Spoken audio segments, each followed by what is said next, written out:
Friends, family, and keepers of the faith, welcome to another Del Boy blog. And as always, we're going to date stamp this.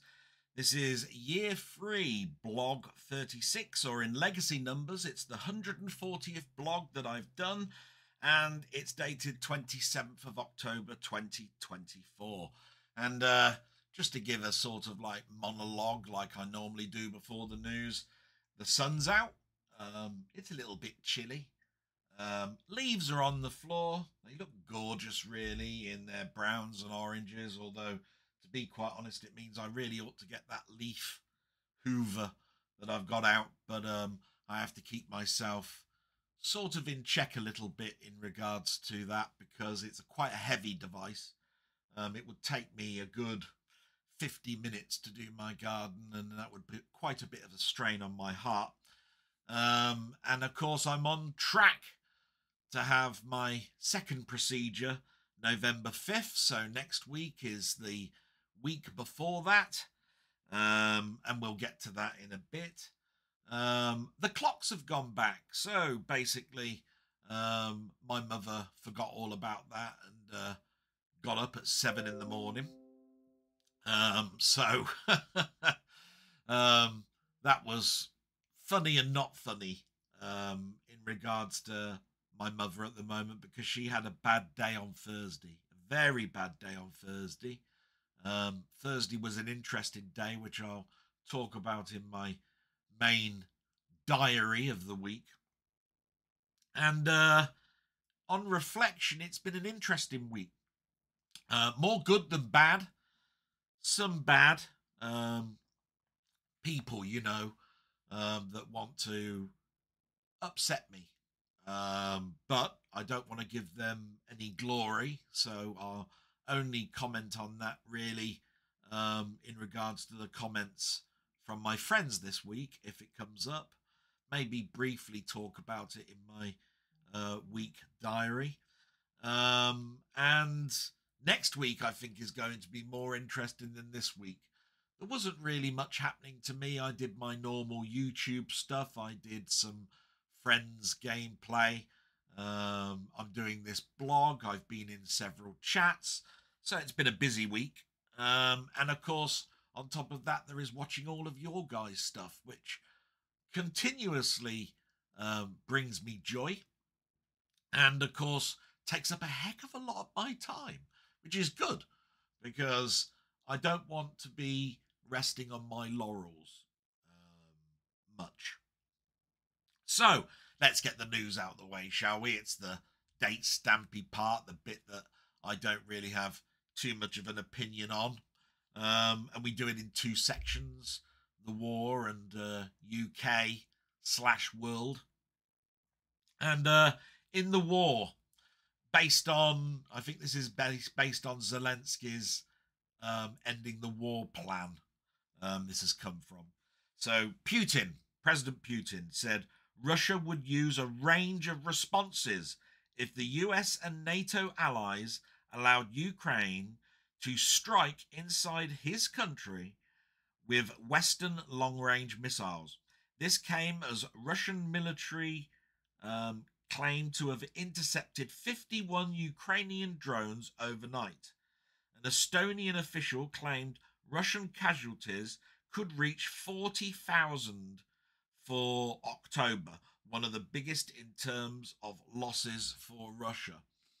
Yeah, the report goes on more in regards to how many of these drones they knocked down, the slight damage that it did, but the biggest part of it really was what Putin will do if it does sound like any part of Zelensky's plan is done, because if you remember from last week, 2 of the 3 points were Ukrainian joining NATO, or Ukrainian being allowed to use long-range missiles to fire into Russia's heart.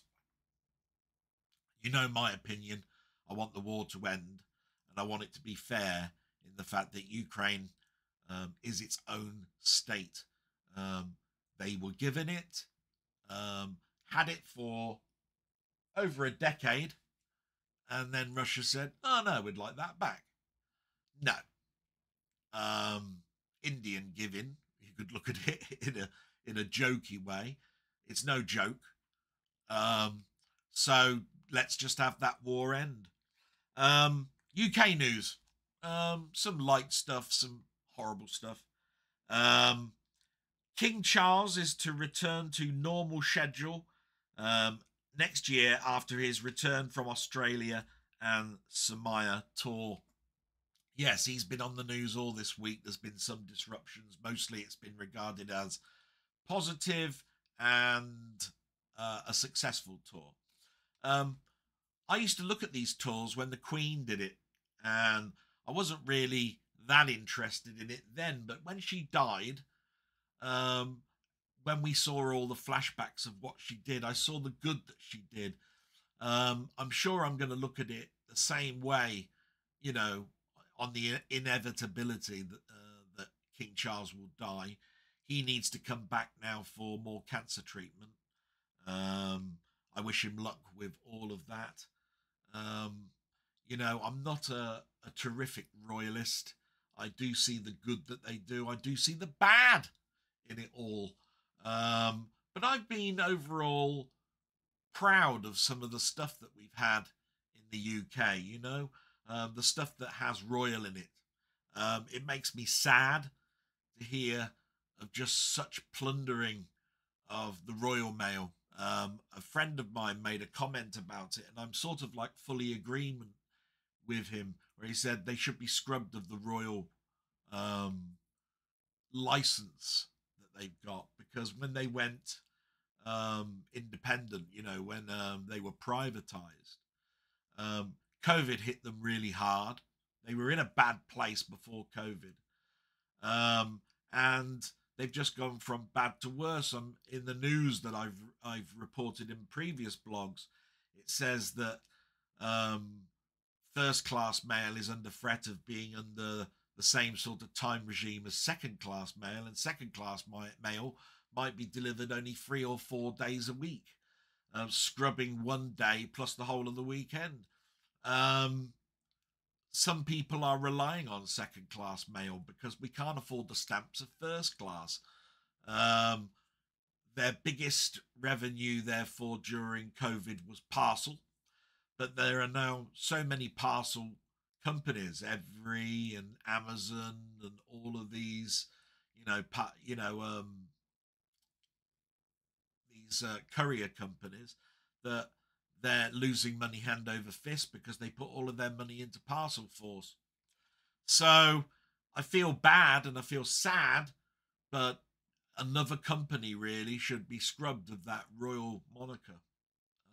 There aren't many now that I think have that. It used to be, I think, Rolls-Royce. Rolls-Royce then got took over, didn't it? So I don't think they have it anymore. People will correct me. I know for sure. I remember when I'm talking what's coming into my head. So I'm not really thinking, I haven't looked into it and said, oh, how many companies have got royal in front of it? I don't do things like that. But I think the sentiment is there. It's a sad day when things that we rely on become such bad service that we just become a nation of moaners and complainers. And that's, I think, one of the things that I think the world thinks of us as. Can't queue because we moan and we complain a lot. You know, it's sad, really. So that's that bit.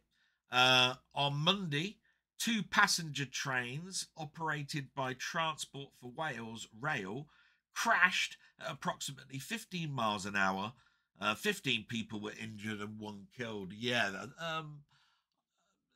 train stories. I mean, my friend Colin will fill you in with everything that you need to know, technical details on this, but apparently it was to do with a loop, a signal loop that this train couldn't avoid. So basically the 2 trains were on a head-on collision. The train driver of one of them knew that this was about to happen and had enough time to go back into the carriages, because they were passenger carriages, and warn the people to brace themselves. Good for him. You know, like I say, nobody likes to hear a disaster. It sounds very much, 15 miles an hour? But this is trains weighing how much? Tons, going on a collision course where they can't avoid each other. So, you know, there's buffering and great amount of technology in these carriages. And thank God that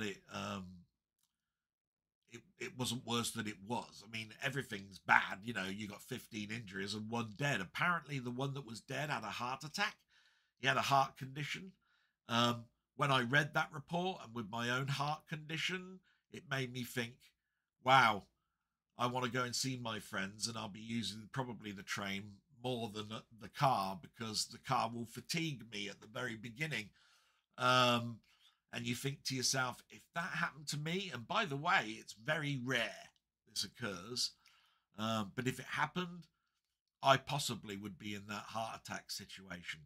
And as much as the emergency services were there, as incredibly fast as fast as they could be, couldn't salvage this guy. And it was a man. So, yeah, not great. And I'm pretty sure Colin will fill me in with all the technical detail on it. But I just want to say I'm fully behind trains. They're one of the safest ways that we can travel. We rely on them. I want them to improve. And there we go. That's all I can really say on it. And then the last is 2 deaths that mean a little bit to me because of my childhood. Jeff Capes died 23rd of October, which was Wednesday, age 75. He was unwell for many years, and he was looked after by carers in his final months. Yeah, I saw pictures of Jeff Capes in his wheelchair, and he was a shadow of a man. How he was, he'd put on a lot of weight. He looked smiley, don't get me wrong. He looked lovely to have all his fans around him, and I don't know when these shots were taken. I think they were taken either last year or at the beginning of this year.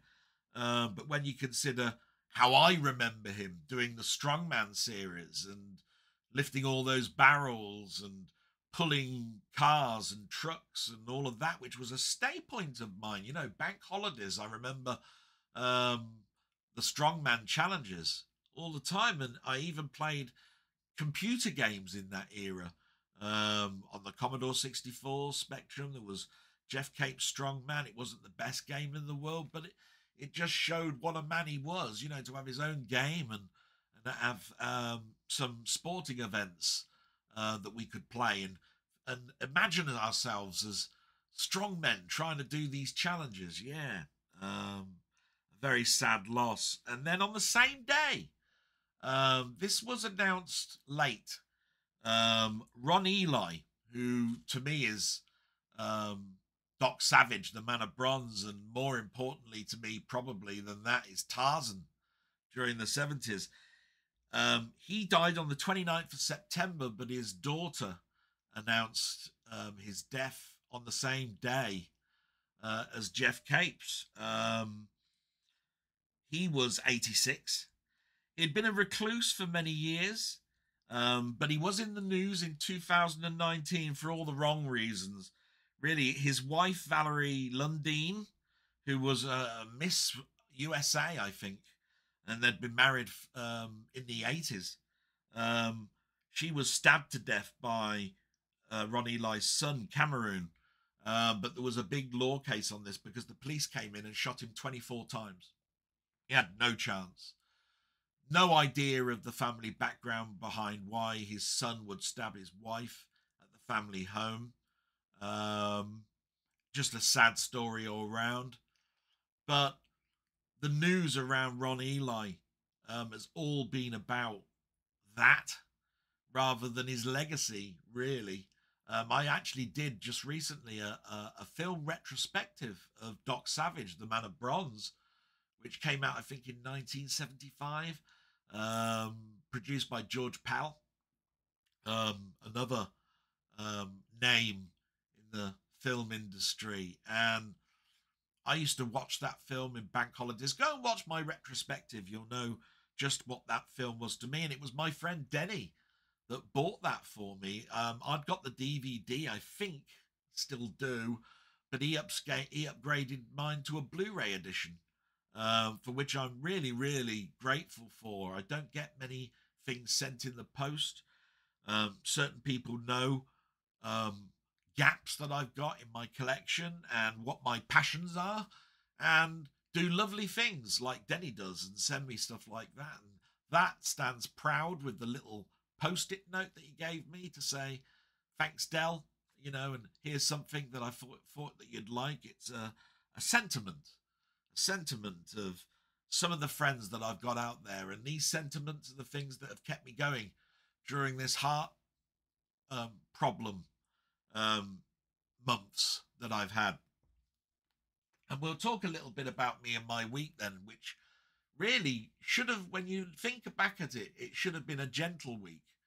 But it was sort of like spiced with a troller, which, as I said, I'm not going to give too much cadence to them, but I'm just going to explain why I was shocked for about 10 minutes. 10 minutes, just total of 10 minutes, really, before I moved on from it. Not much happened on Monday and Tuesday.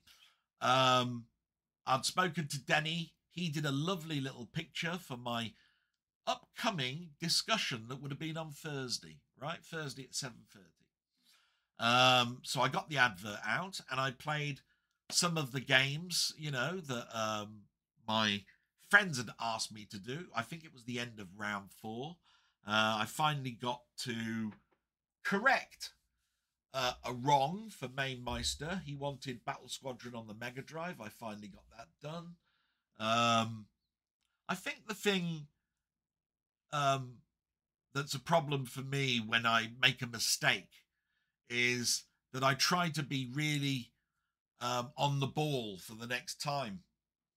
But I'm also nervous, right? I'm a nervous Nelly. And he asked for a game, and I played the wrong one. So that's a second mistake I've made. He said he said in his own blog, he said it didn't matter. But the very nature of mentioning it made me look back and go, oh shit, yeah, look at that. Because the game he wanted me to play was Beyond Castle Wolfenstein, which is just about 6 months or a year after Castle Wolfenstein, and there's a few little enhancements in that game, but basically they're the same game, which is why he said it doesn't matter. But I'm one of these people that, because I'm so nervous about this heart operation, I'm very hypercritical on myself. I want to be able to do things for my friends to show that I'm doing, you know, very well, and I'm doing well because of their faith in me to be an improvement and to get me through these months. So when I make a mistake, I become hypercritical on myself and get very down. But I'm trying to get back to the way I was. The way I was before. If something like this had happened before my heart operation, say about 6 months or 7 months back, and I'd done the same thing where I missed the word beyond, you know, and played the wrong game, I'd be laughing about it. Oh, Jesus, did I do that? Oh, sorry, mate. I'd be like that.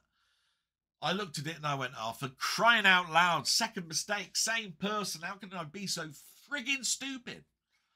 So that's the sort of thing that's happening to me. And it's the same sort of thing when it comes to me wanting to go and visit the Retro Cave. I've sent several emails to my friend to say that I want to go and visit during this period before I go back to work. No reply from those emails, and my friend has had a great time showing off his videos of his time going to the cave. Well, all I think about is, why is it that I'm not getting my emails back? Why is it that I can't go and do the same thing that my friend has done? And because of that, I can't also, therefore, really watch those videos that he's kindly put up for the world to see, because I want to experience it myself. You see what I mean? I'm very much one of those people that doesn't watch a walkthrough of a game of what I'm about to play myself, or I don't want to see the end because I want to play it and see if I can see the end myself. If you see the end, it stops me wanting to play it. If I see a tour, I probably will be not so excited about going to see it because I saw it in a video and I sort of know the play area and the layout. So you have to understand this week has been sorrow and joy a little bit. And all of that sorrow is not by other people, it's myself. I internally look at myself, okay, and go, you're better than this. You don't need to feel this way. There are people's lives that probably are stopping people from sending an email back to you. There are people out there that are looking forward to that game that you play, and you basically have played the wrong one, but they don't care less because they just want to see you play a game. All of that sort of stuff is stuff that I'm now concentrating on in me. Do you see what I mean? So everything of there is not a negative against anybody. It's me. It's all about me. And that's what a blog is. This is what this is a diary. I need to get across to people that a diary is your thoughts and feelings written down in pen format. A Vblog, a video blog is, or my video diary is me expressing it in verbal form and visual form, my diary. So everything that I would write down in a diary is being expressed here. So anyway, Monday and Tuesday, nothing really happened. Wednesday came along, did another game video. All of this time looking after my mum, doing the shopping, all of that sort of stuff. I had to go and get a repeat prescription. I had to walk down to the pharmacy, which is in the doctor's surgery, to get what's it? I've forgotten what the tablet's called. Gabapentin, I think it's called. And this is one thing that sort of like riled me a little bit. Yeah, let me go back a little bit. One of the new tablets I take is gabapentin. It's something to help me with my leg, to reoxygenize the nerve. It sort of like does that sort of thing. What I didn't know, and what nobody expressed to me, is that it's a controlled drug. And from a controlled drug point of view, they can only give you a month's supply. Now, all my blood pressure tablets, which I would have thought are controlled drugs, don't get me wrong, 2 months supply. So that means if you think about it, every month I've got to do a repeat prescription. And every month I've got to go down now and get tablets. I can't do it every 2 months. And remember, it was only a year or 2 years back that I was getting these every 3 months. And if you think about it, I just think of this as being, it's not about being a controlled drug. It's all about money, because the prescriptions, if you're not on one of those certificate things like I am, I pay a monthly fee and therefore save money on my prescription. It's £9.70 something per prescription. Now I take 4, 5, 6, 8 different types of tablets. That's 8 times £9.75. If you think about it, if I was to be on that, I'd be paying in 1 month £9.75 because I need the gabapentin a month earlier. Then on the second month, I'll be paying for all of those tablets at £9.75 per prescription, which would wipe me out, basically, money-wise. Then the following month, it's again £9.75. Do you see what I mean? And I'm doing it every 2 months. If it was every 3 months, then of course, think about it. It'd be still a high amount of £9.75s, but there'd be the next month, which I wouldn't be buying any, and then the next month, not buying any, and then the third month going in and getting my repeat prescription. How much money are they saving on this? Because really, you're now giving them money. I'm giving them money left, right, and centre. But actually, this certificate thing is a godsend. Anybody who's not on it in the UK, get on it. You'll save yourself hundreds, possibly possibly into the thousands by the end of the year, depending on your health. But if you're buying just one prescription, per month, I dare say the certificate doesn't mean much to you.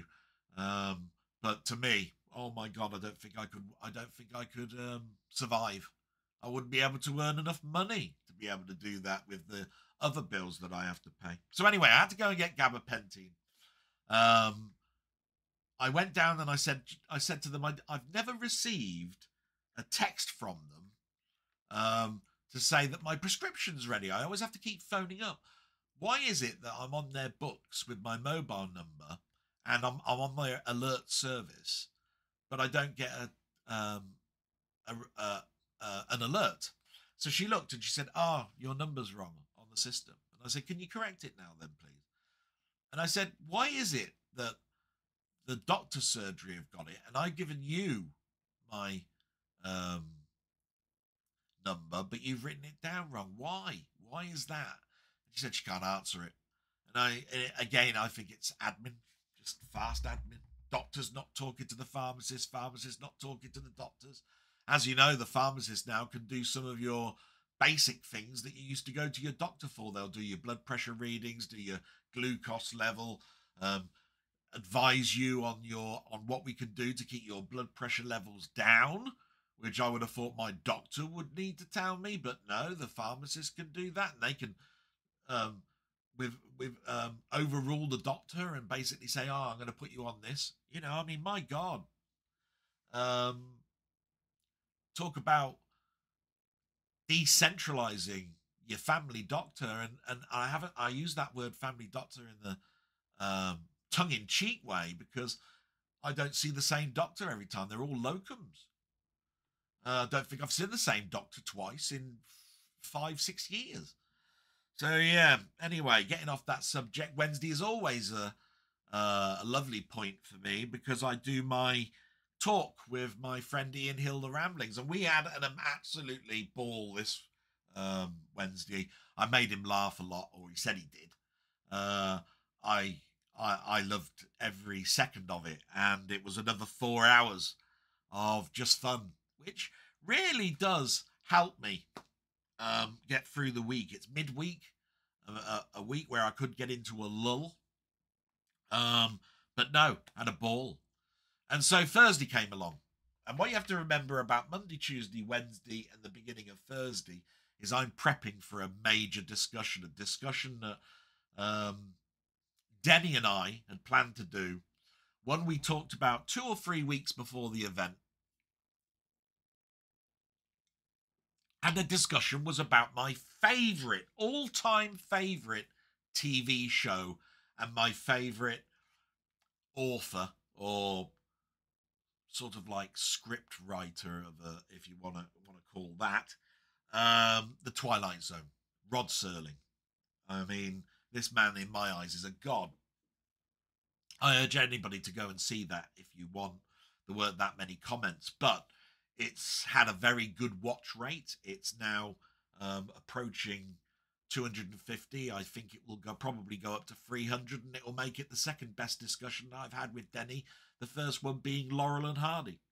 But at the time, it was tinged in something that upset me.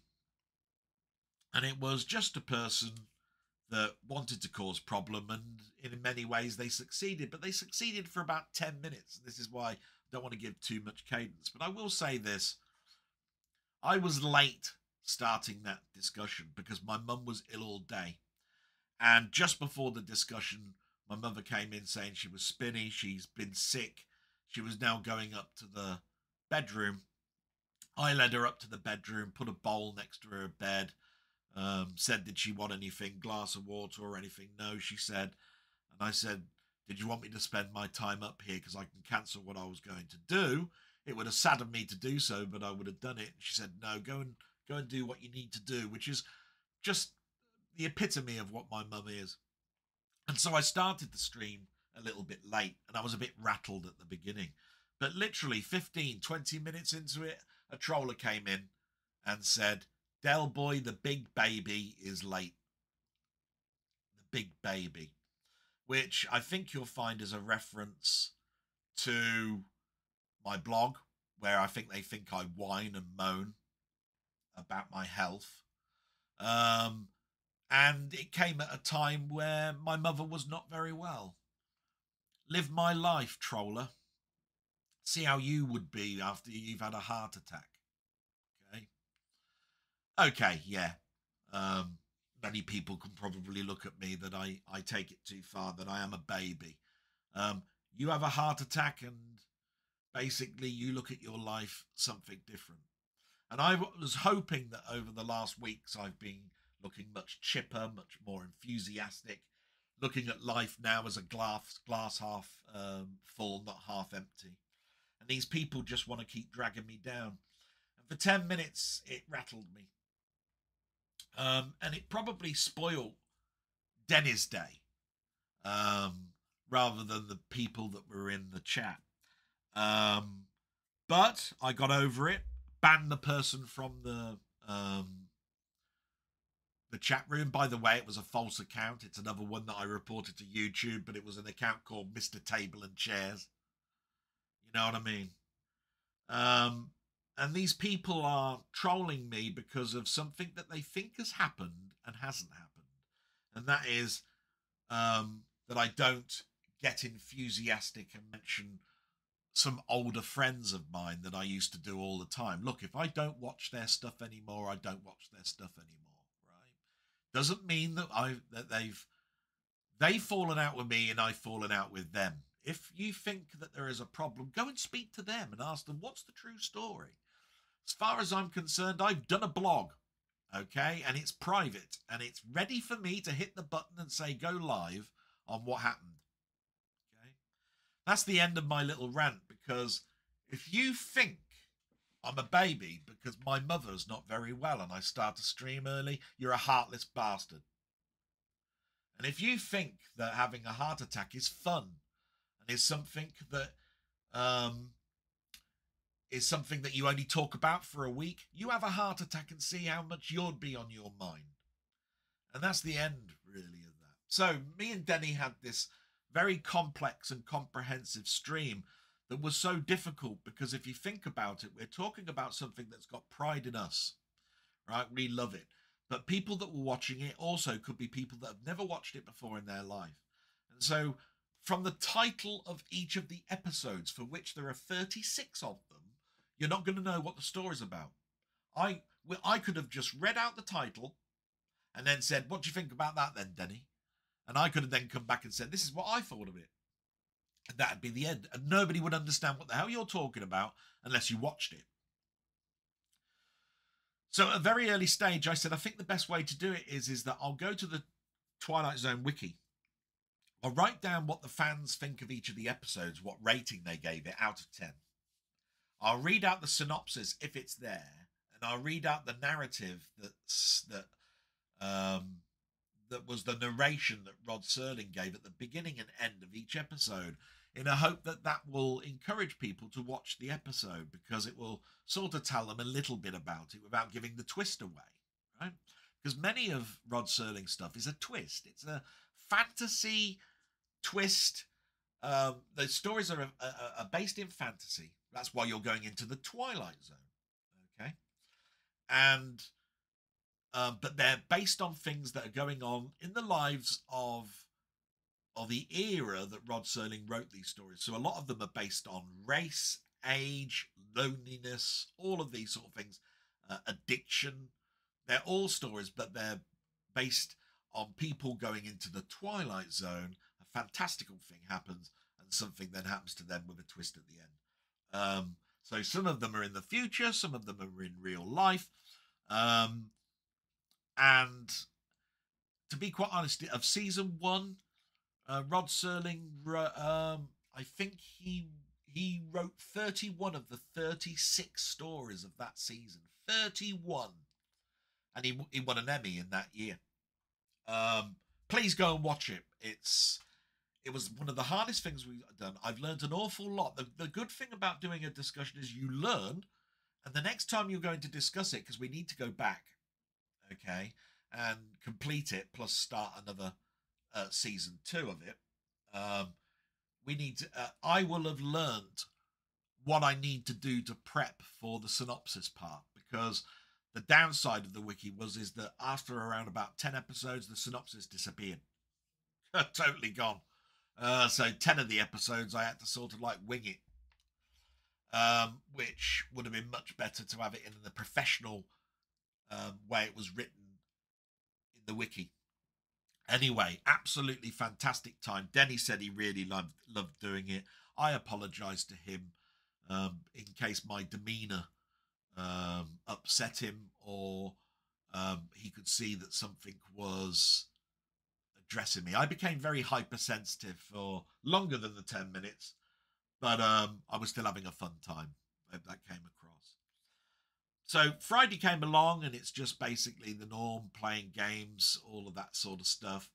I started to prep my blog one day early, just writing down the core, the sections where I'm going to be writing things in. And Saturday came along, and that meant I had a little bit more time to myself on Saturday. You can imagine I've done an awful lot of watching Monday, Tuesday, Wednesday, Thursday of Twilight Zone episodes. And I'd also watched an awful lot of horrors because I couldn't sleep at night. So just to give you a clue, on Friday, Film 4 showed the film X, which I've got. They also showed The Fog. They also showed The Thing. All of these staple points of Halloween horror films. I watched an awful lot of that during the week because as much as I was going to bed early, I really was drifting in and out of sleep all the way through till about 8 in the morning. Most of the time I was still awake to watch Frasier at 4 o'clock in the morning on Channel 4. So yeah, this is things that are on my mind, I think. So I dare say next week is going to be a little bit more of it. But my body indicator that's on my watch is saying that I'm getting average to below average sleep. And all the time before my first angioplasty said it was poor, and I was getting 4 hours sleep. I'm getting sort of 6 now, 5 to 6, but it's on and off 5 to 6, not 6 all the way through, totally zonked out. You wake up 6 hours later. That's never happening to me at the moment. Maybe that will change. So Saturday comes along, less blog prep, and a lovely chat for me to do on Pete's stream. That's Playtendoguy.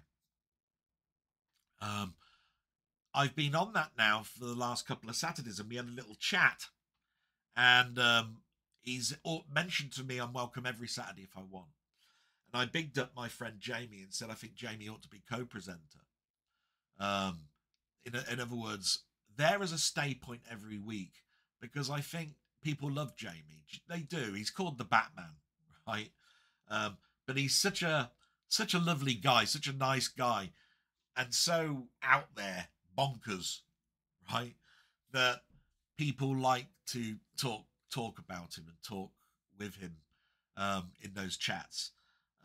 So I think that's going to happen now. And last night we were talking Halloween, and I brought out my 10 Halloween films that I rank highly, and 5 horror films that I don't think get talked about too much. Obscure ones that should be talked about a little bit more than they are. Yeah. The obscure ones, just to give you a clue, there's one called the Autopsy of Jane Doe. Don't know why anybody doesn't talk about that film. Fantastic. And there's a really obscure one, and it's called, what was it called?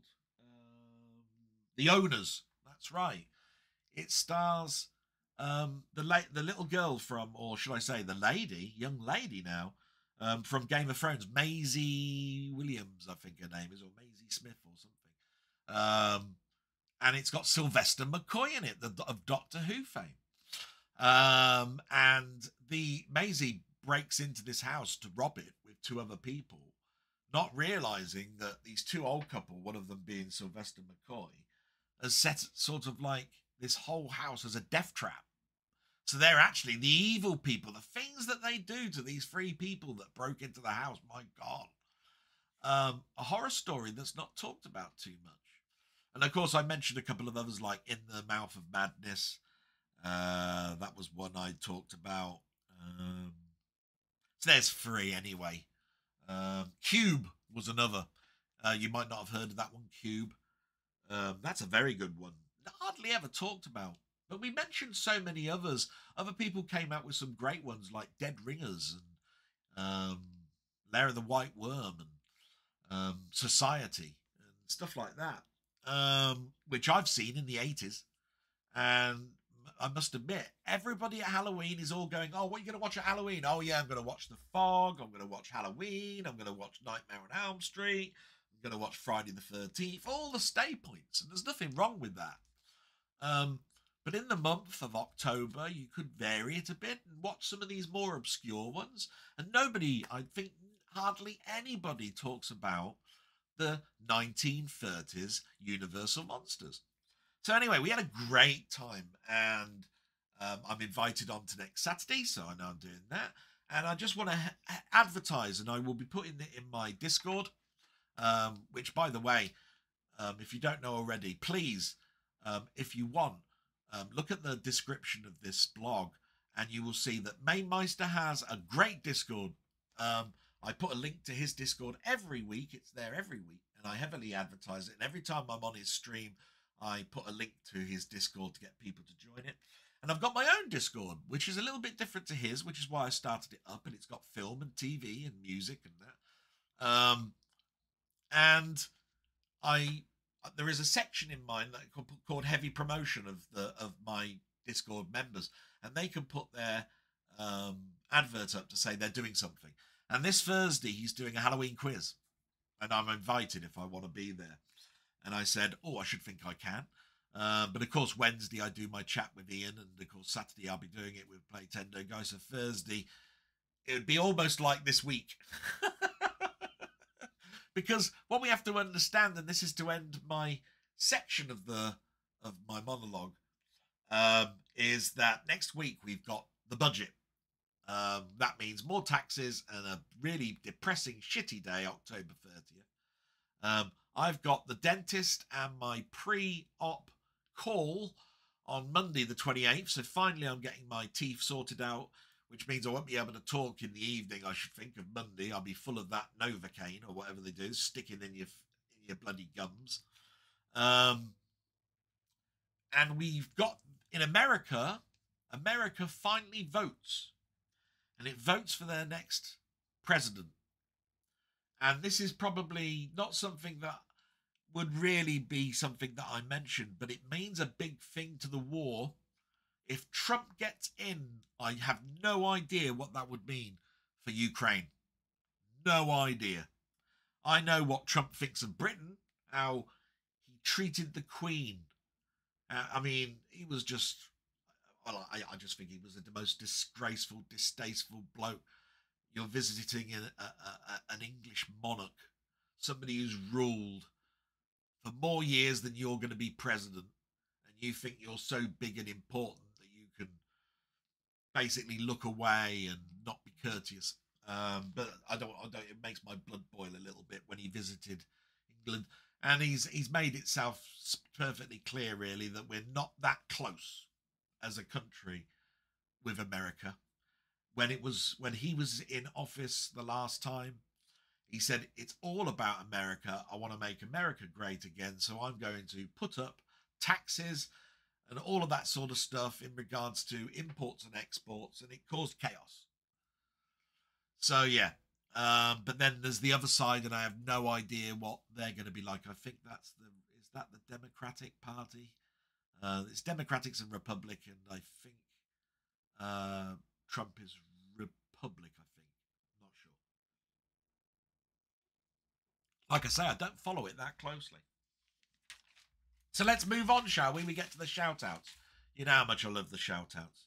And thank you for listening to my sort of like ranting. It really was just a gentle week, but there was a couple of things that I had to get off my chest.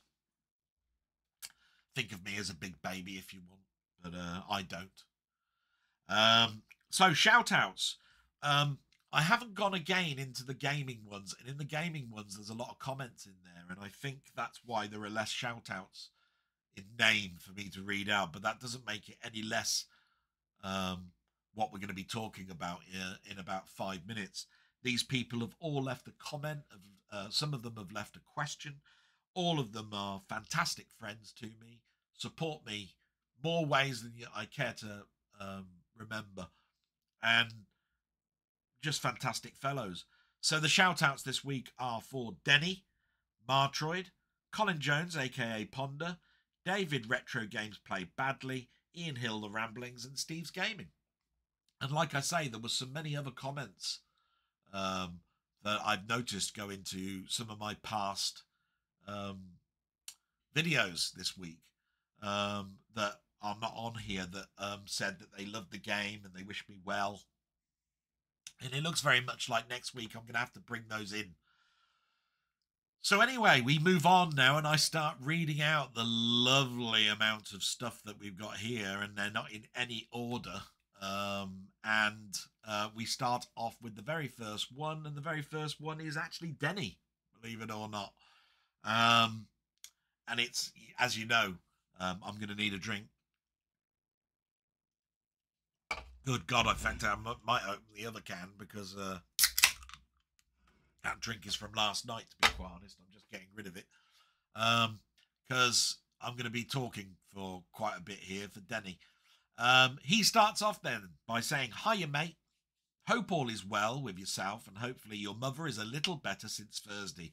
This is because Denny knew about what happened on Thursday with my mum.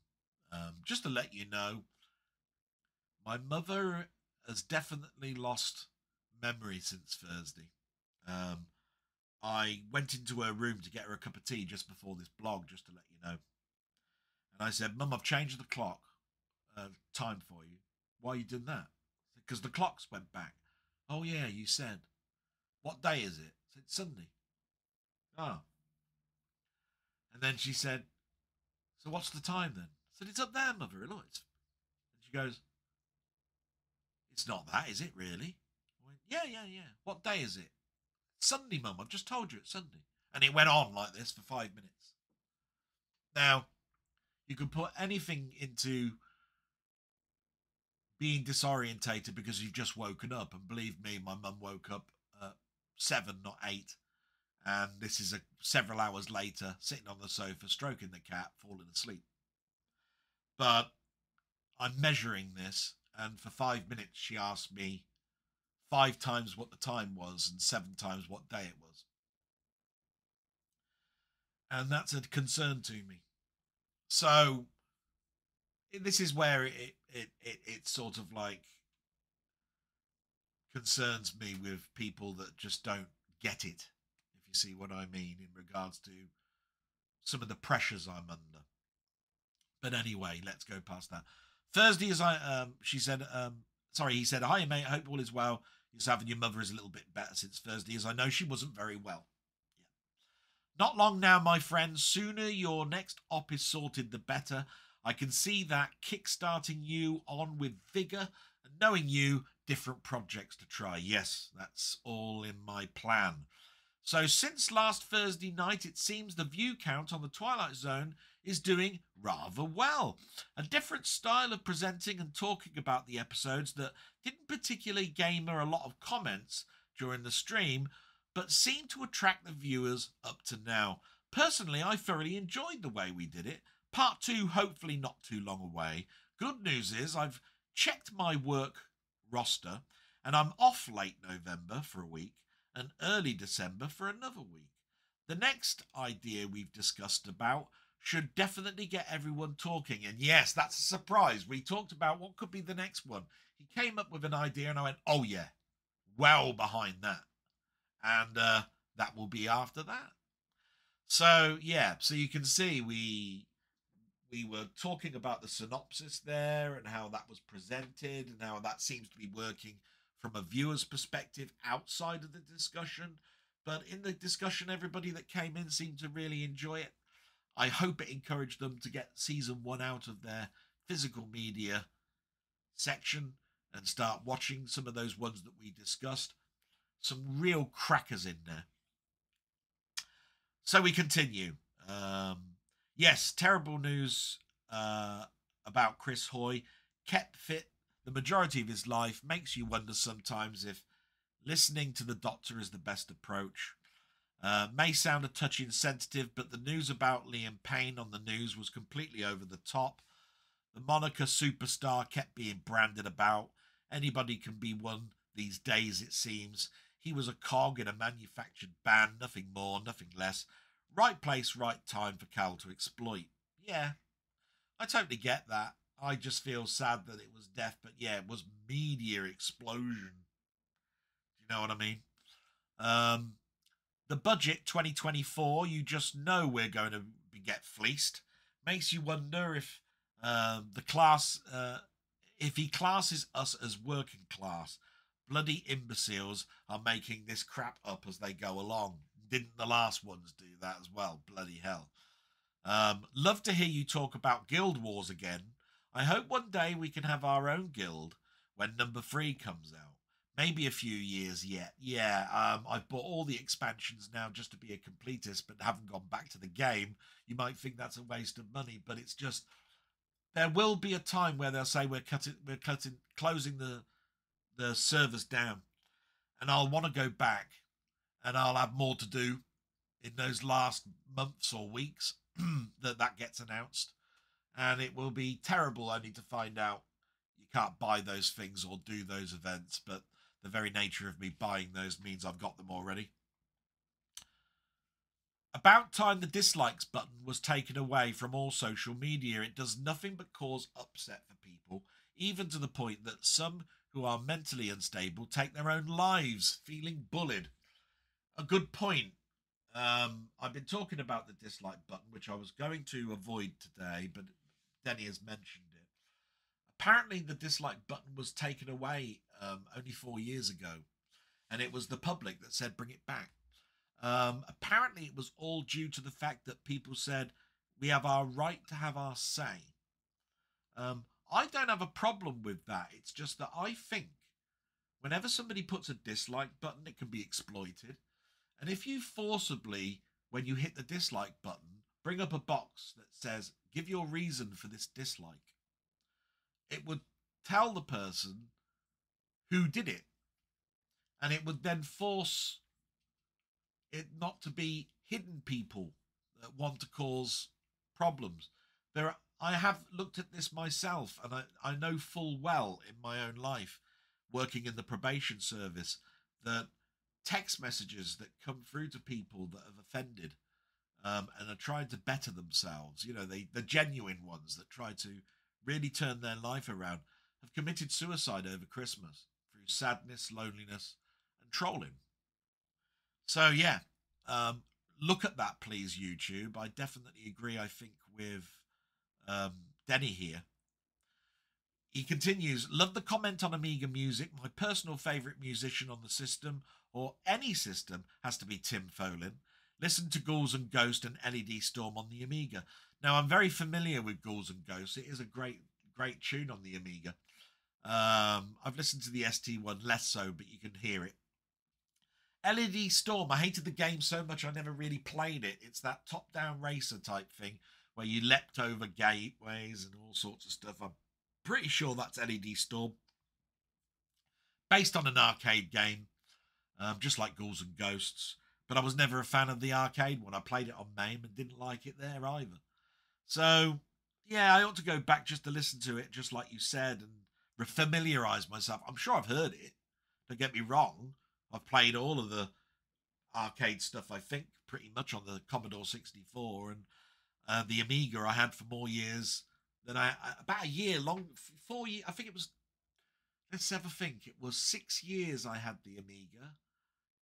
And 4 years the 64. So yeah, a couple of years longer than the 64. So yeah, I would have been more familiar with the games on the Amiga. I've got to pronounce this correctly. He continues, Kendo Nagasaki is still wrestling today. Believe it or not, he has a match December 2024. Yeah, we were talking about wrestling, and I mentioned about Big Daddy in Giant Haystacks, and I brought up Pat Roach. And wrestling was even in the news this week. This is just a minor thing, but there used to be in Coronation Street a character called Les Battersby, played by Bruce. I forgot what his surname is.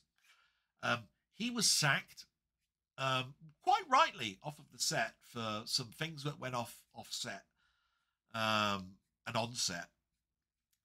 And he then went on the dole. He was in a big TV show showing stars that have hit rock bottom. But what I heard is that he's turned his life around a little bit now, and he wrestles. And last week, he even wrestled somebody that was also in Coronation Street, who used to be a character called Ashley. Now, I only know this because my mother sort of like wants me to watch the soaps with her. And it's the thing that we do together, if you see what I mean. And it's really just an hour or two out of my life each day because they repeat them in the afternoon and they're on in the evening. Yeah. So I know about Les because he's on in the afternoon repeat ones. And I know about Ashley as well because of the repeats. And of course I know about the wrestling because it was part of my world of sport that used to be on a Saturday when I was a kiddie. But Kendo Nagasaki, I don't remember that one at all. But fantastic, he's still going. And like I say, a character from Coronation Street that got sacked this week by email and found out that he was being sacked by a story that's going on the telly at the moment. Didn't turn around and ridicule ITV for the way that happened, that was done. But I'd be livid. Just think, you're in a soap for 10 years of your life. Okay, you were sacked off of it. And then you find out that your character's being written off because you're going to die in the soap. And you're told about it by email from a friend that says, I've just heard on the news that you're going to be dead in a couple of months. And in the soap, you're being written off. And they didn't even have the guts to send an email to him to say that this storyline was going to go ahead. So yeah, what a way to find out that your character's never coming back and that you're now dead in their eyes. Yeah, not nice, is it? You continue. Programs that make you feel uncomfortable was another great question. So I'd like to mention the Scared for Life books, which covers the 70s and 80s of dark, uncomfortable things on the telly, whether it's an advert or film. Check the X page out. Some good stuff on there. I will. That's finished with now. Ugh, and it's flat. Oh, that's better. Question. Here's the question. You're big on community. I try to be. Which I'm with you on all the way. YouTube has a community tab which would suggest it's a common interest we all have that bring us together. Would you then agree in principle? You give to the community instead of taking from the community for your own benefit. That's probably the best way I can describe why Patreon and services like that have no place within the environment. Have people come so focused on making money that the initial magic is then lost. My time and anything I put into my hobby comes out of my pocket. I'm not going to ask others to cough up and pay for something I like doing, and I'm certainly not going to give people money to play games and help them fund equipment for their own use. Thoughts, please, Dal. And this is not about monetization of YouTube. Right. Taking away the monetization part of it. Patreon and all of that on YouTube. Disgusting. I hate it. Don't like it at all. There are certain people that I'm friendly with that do have a Patreon. It is their own choice, but it's just that every time you open up a video, it's all about, and this sickens me, and it's mentioned by a number of my friends, so I'm not alone. Before you're even 1 minute into the video, first there's adverts. Secondly, it then goes, please like or subscribe or hit the bell or whatever it is, before I've even watched the bloody video. That annoys me. And then, of course, you watch the video, and, of course, because of the monetization, it comes up with more adverts, and then you get to the end, and they repeat the thing about liking and subscribing, and mention Patreon again, and they even then go through, here are my Patreons for this week, etc., etc. it's almost like YouTube now need to look at this and split it up into a business zone and a fun zone. Because the reason I say that is I've got no problem with Patreon for certain YouTubers. Now, there is Retro Man Cave, you know, there is that this week, you know, that I talk about, you know, and he's got his business, he's got his museum, he's got the arcade side underneath, and therefore Patreons is a way that he also gets money in that goes into that environment. But he's a business, and he likes to talk to the people that want to know about, you know, sort of like classic computers and gaming and so forth. So he needs to have that base to go and see it. But he is a business. This is what I'm saying. And then there are people that are outrightly just, I consider them to be total scammers, really. It's like, you've been watching me, I've been playing games, but my computer's just broken. So please join my Patreon, get me more money in so I can fund the repair of my PC, or go out and buy a £2,000 one, please. And they actually specifically state that that's the purpose for it. And then they also state it will be in your best benefit because it means I will be back making more videos faster and all of that sort of stuff. If my PC breaks, I fix it. I don't go up to you guys and I say, yeah, look, give me some money so I can start doing my blogs, because you're going to miss my blog when I'm not here. Bloody hell, use your phone.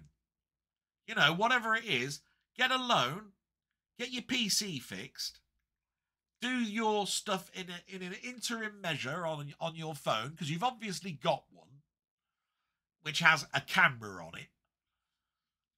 Reduce how the editing works on it, because you're just doing it in the interim. Get that PC up together, get everything back on and do it. Don't go, oh, I've got a Patreon now. Can you fund me buying this classic computer, this I don't know, this 3DO that I'd really like to do a little subject on, but can you buy it for me? And I've seen it on eBay. It cost me £599. So if you can all just donate to me so I can get £599 up together, and I'll do a video on this 3DO. Do you know what I say to that? Up yours. I'll go and watch a 3DO retrospective on another person's channel. I ain't funding your bloody ability to go out and buy it. Yeah, that pisses me off. And you can see that in my voice. I don't mean to get quite upset about that, but it's just that there are people, I think, that are in the firing line that shouldn't be. I've got many people that have brought this matter up, and one of my oldest friends is monetarized, and he purposely states this, and I totally get it, and we've talked about it off air, that because he's reached a certain sub level, then of course he can monetize, and why not monetize? And I go, yeah, not a problem with that. He said when it comes to the adverts, he doesn't like all the adverts. So he puts an advert at the beginning and an advert at the end. He purposely does that because he thinks, just like all of us, we don't like adverts. And if you see one at the beginning, then that's 30 seconds out of your life. At the end, you can stop it. You know what I mean? You just stop the thing before the advert comes on. So really, you're only watching one. The other thing is with him is it's your choice. So you can do a coffee, you know, to him, or you can, you know, give a chat donation and all of this sort of stuff. What he does with that money, he puts it into his show.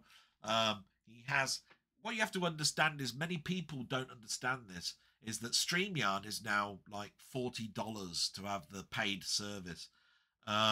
It's now costing $20 or $30 to have a podcast stream out there, you know, to put your stuff out there that then gets given out to all the pod streams out there.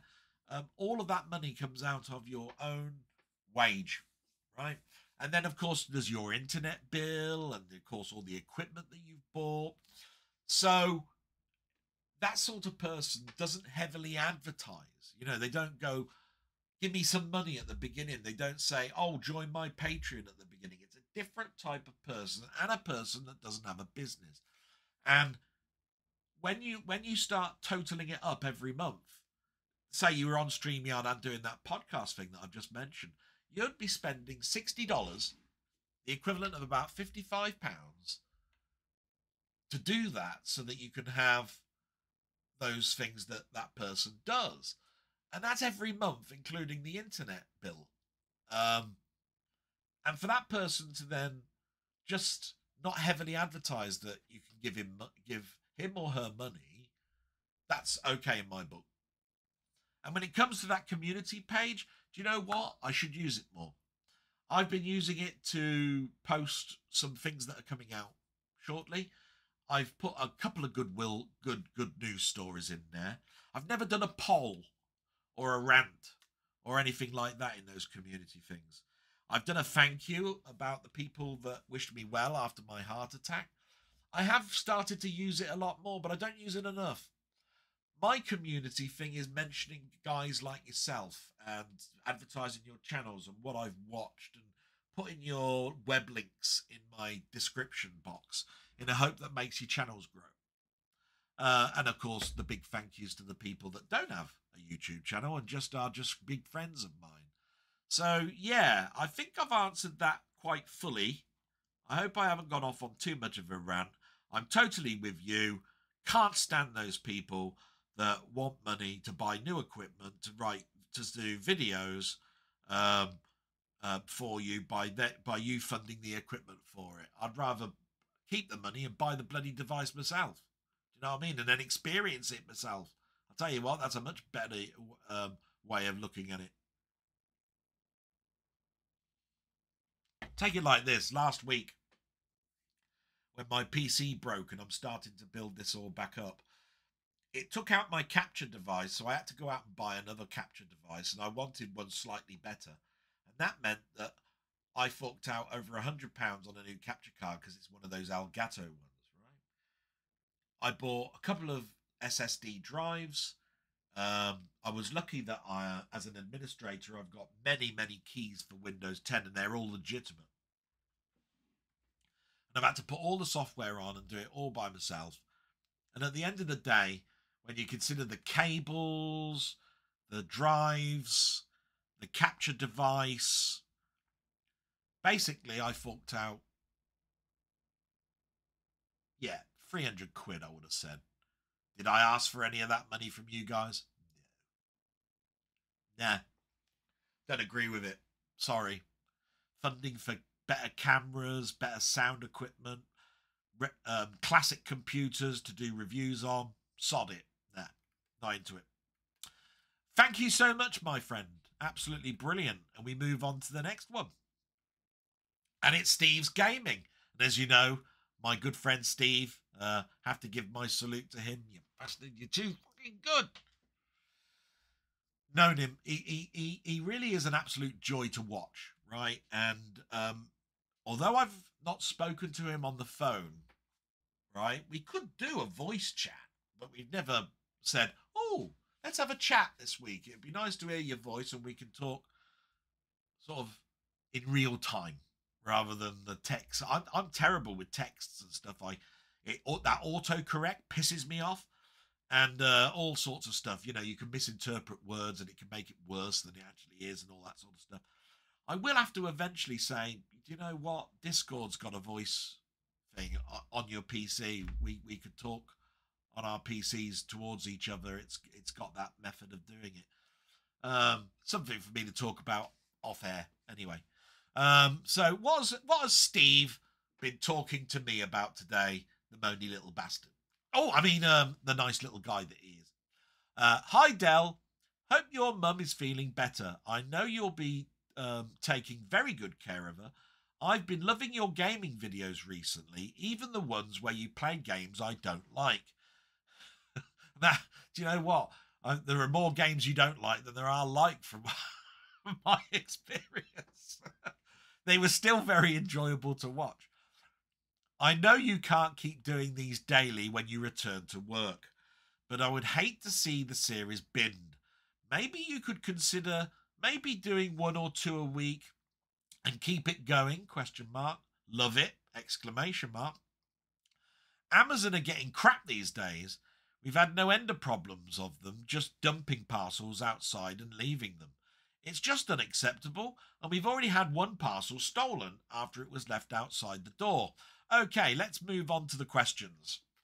That was from that Amazon last week. And by the way, it happened again this week. I'll talk about that later. Question 1. This week, I went into town to the dentist, only to be told my appointment is actually next week. Next week. Have you ever got something wrong like that constantly? And I think it's me being senile. I've been down to the doctor's surgery many times, and I've turned up. I'm pretty sure it's today. I haven't had a reminder from you. Can you tell me, have I turned up at the right time? And they've gone, no, it's tomorrow. And I've gone, oh, shit. Okay. Yeah, I've done that. I've never turned up to an appointment like an interview or anything like that. I've not got that wrong.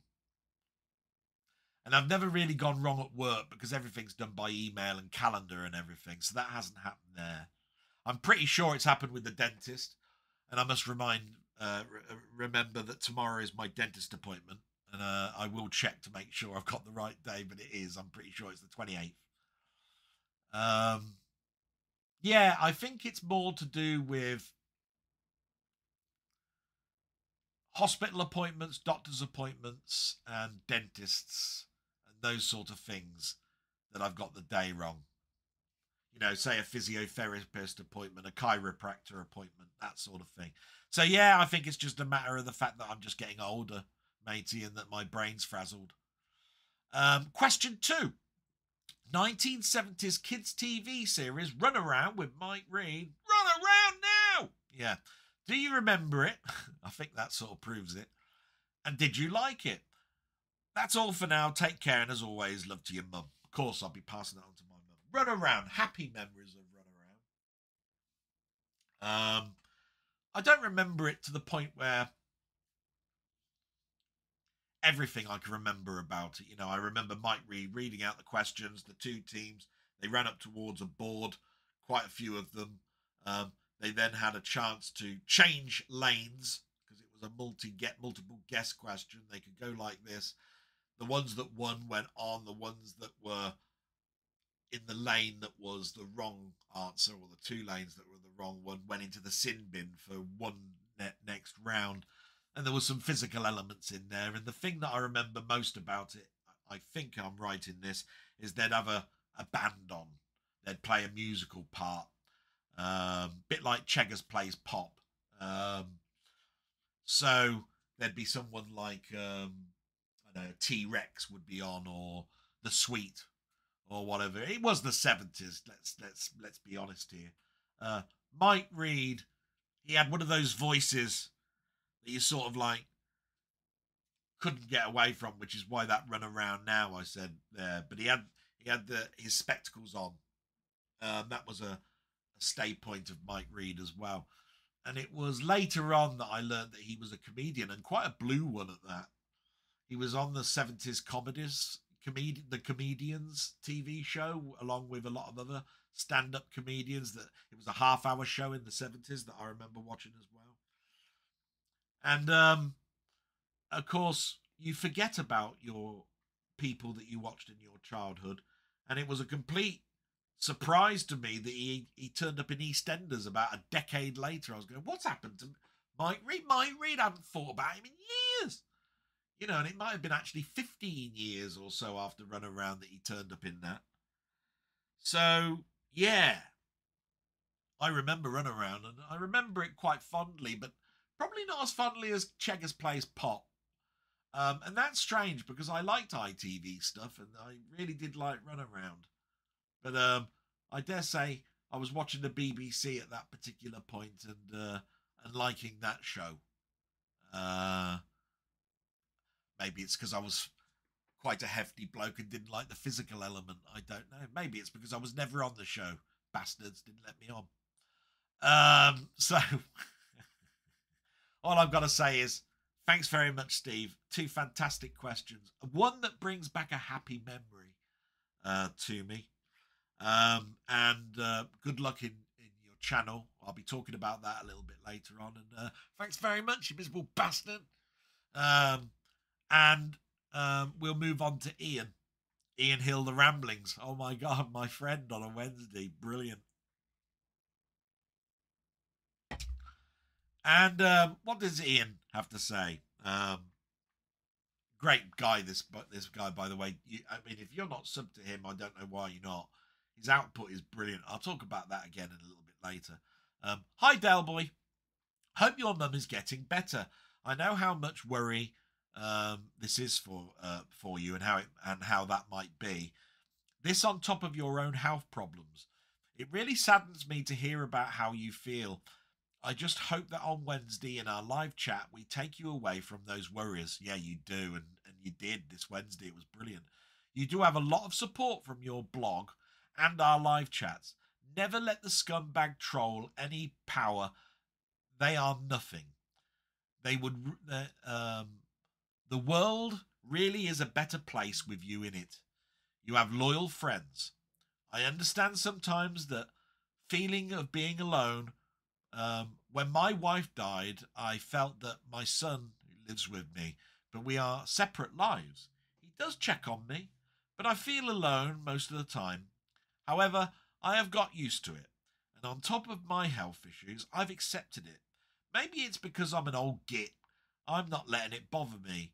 You, on the other hand, a youngster. Once you have had the operation, have a lot to look forward to. Do the things you want to do, which you can while being your mum's carer. What a nice sentiment. Yeah. I mean, just break that down for a minute. I am forgetting an awful lot of things and caring for my mum. I forget YouTube. I forget you guys. I'm with my mum. I'm wholeheartedly with my mum. I cook her a tea, get her cups of tea, watch EastEnders and not EastEnders, Emmerdale and Coronation Street with her. And I still don't think I spend enough time with her. Then there's my own health issues. When I'm by myself and I'm not on YouTube, I'm dwelling. Worst thing in the world is loneliness, and when you've got no one to speak to, when you don't get those phone calls in, when you don't have the comments to read, when you're not concentrating your brain on something, you think, why am I here? What's my purpose? Is there anything to live for? Why do I put myself through the ringer only to get bad-mouthed or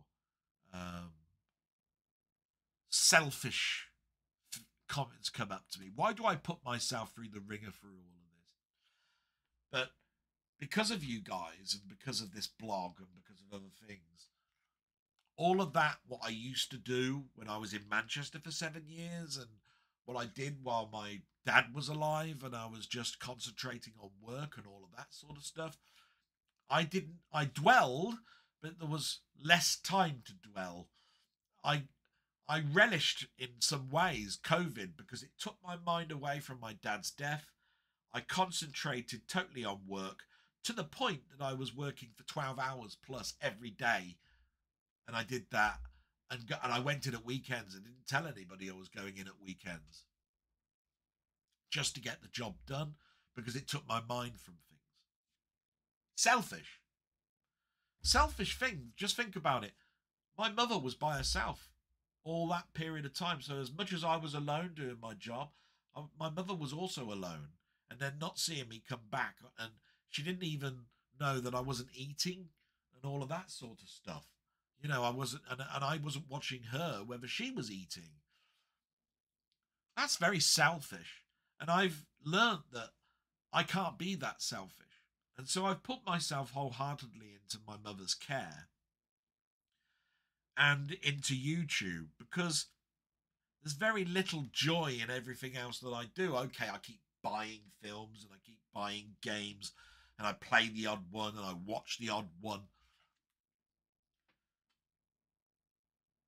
But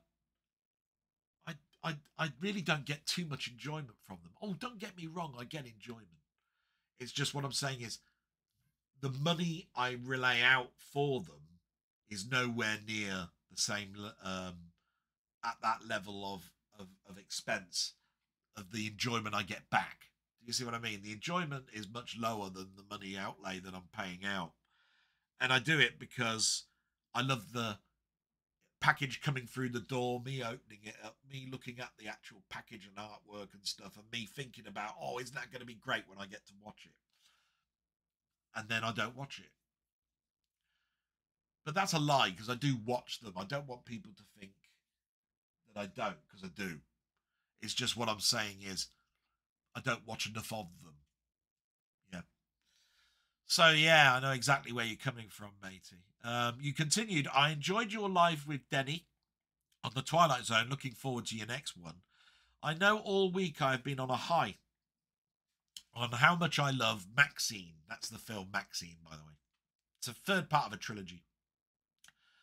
Finally got my Blu-ray copy. Mia Goth last year was outstanding in Infinity Pool, and here she is doing it again. I think it will be my favourite film of the year, though there's still time for something else to blow my mind. I've already been thinking about a top 5 at the end of the year. It's a YouTuber's thing, which we'll get asked about.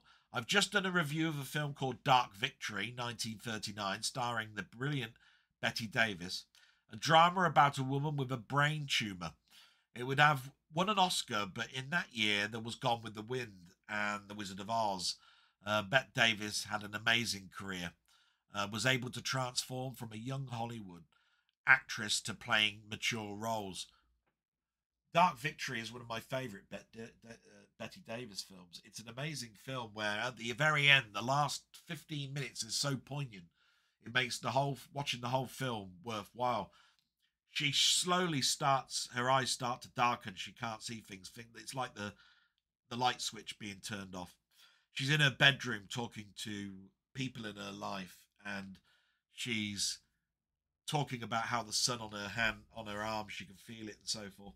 Then she goes outside and she starts planting seeds into the ground to the point where she can't now do that because she can't dig the holes, and she can only feel. And then the credits roll up. It really is an emotional film, and one where you have to think to yourself, just because a film is 4 hours long, does that make it Oscar winning? Just because there are songs in it that are catchy, is it the songs that make that film Oscar-worthy material for the lead actress that's in it? Or is it the subject matter that is the most important, and the portrayal of that subject matter that makes it Oscar-winning? Now, he mentioned 3 films there: Wizard of Oz, Gone with the Wind, and this one, Dark Victory. That must have been an incredibly hard decision for the Oscar committee to make, if you don't think of them as being a corrupt, totally out of favour with the fans on what a good film is. We all know which one won the Oscar that year, but Dark Victory, yeah, what a shame Bette Davis didn't win, but she won 2 Oscars. The biggest shame for me is the 3rd Oscar that she should have got, that was taken away because of a cruel actress. Look that up. There is a way that you can go on the internet to search for all that information, and if not, watch a TV miniseries which starred Susan Sarandon that's called Feuds, which will explain all of this. So my question this week is, what's your favourite medical film drama? Oh my God. Don't really think too much about medical film dramas. What makes it a medical film drama? Because one that comes to mind instantly was One Flew Over the Cuckoo's Nest. But that's a mental institute. It really isn't a medical drama. It's more a drama of people in that environment. Is Philadelphia a medical drama? Because that's all about AIDS. But let me think for a minute.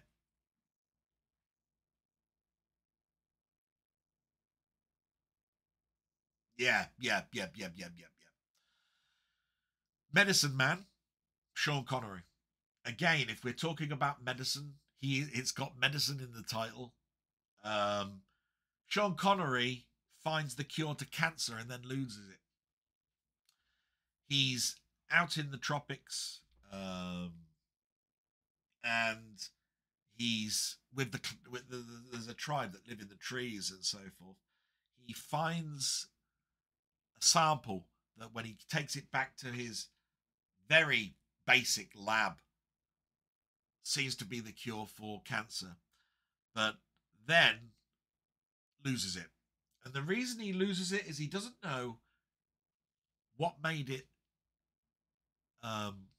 the chemical that it was until the very end.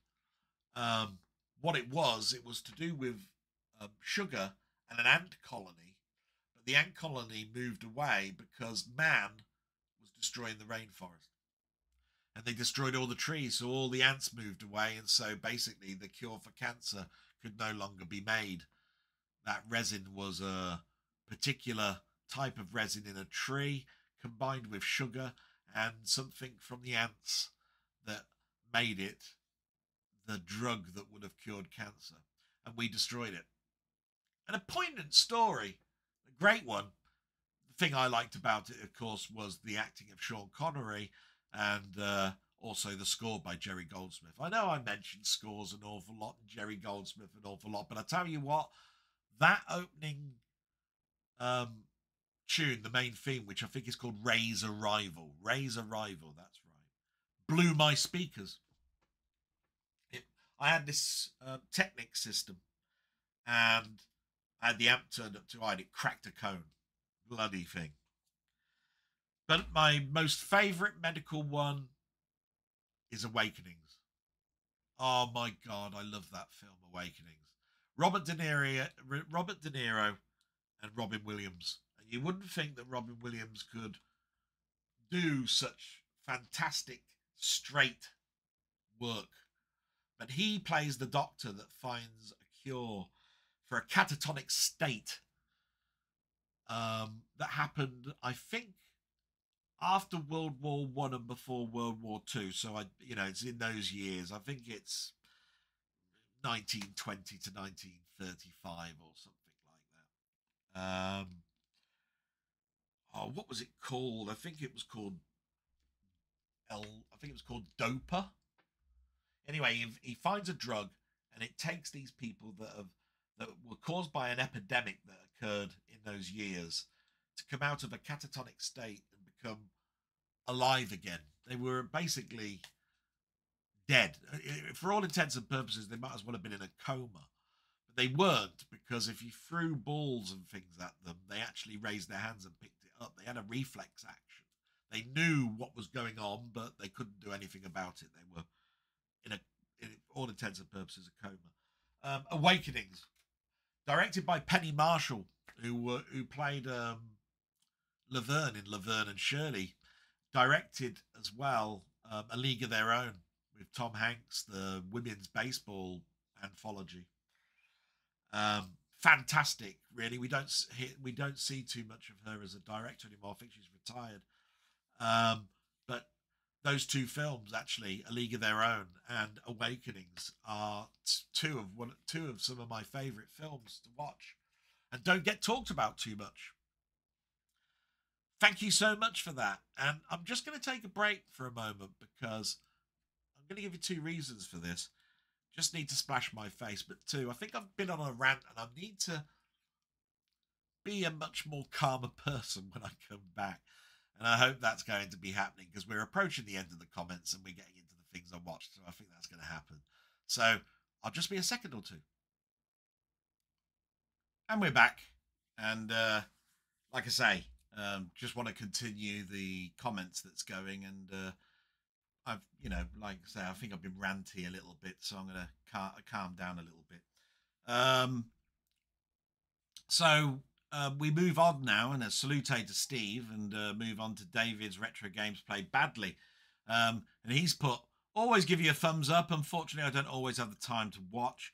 Personally, I won't ever monetize my drunken ramblings. I have a projector, keep meaning to set it back up. Yeah, bloody hell, man. Do that. Shirley Crabtree. Miss watching wrestling with my son. Yeah, Shirley. I couldn't remember what the surname was, but that's Big Daddy. Earliest crafting game I can think of would be Feud on the ZX Spectrum. Yeah, I think I said Druid or something like that. That would be pretty much around about the ballpark figure of that. Thanks for the kind words. Oh, my pleasure. I only give kind words to people that deserve it, and you deserve all the praise that you can for your channel. It's absolutely fantastic. I really love all that. As ever, you enjoyed the trailers. That's brilliant. Late Night with the Devil looks interesting. One of my favourite films of this year. Succeeded by substance, really. Just. Watched Thanksgiving, was pretty good. Yeah, I've watched that this week, liked it. World War Z was brilliant. I watched that a couple of years ago. Glad I bought the bigger expansion of that. Thanks for the company. Take care. Oh, my pleasure. Salute, my friend. Thank you so much for commenting. Brilliant. And we move to Colin Jones, aka Ponder, who is going to correct me on just about everything I've got wrong so far in this blog. And he's put Liam Payne, in my opinion, a victim of fame. Yeah, I'd agree with that. Glad to hear you're feeling okay, but I am now concerned about your mum. I hope things improve really soon. Yeah, bad week for my mum. I'm keeping an eye on that. I'm concerned even now about it. I occasionally have issues with Amazon, but not as bad as you did. No, and it happened again this week, and I'll talk about that in a bit.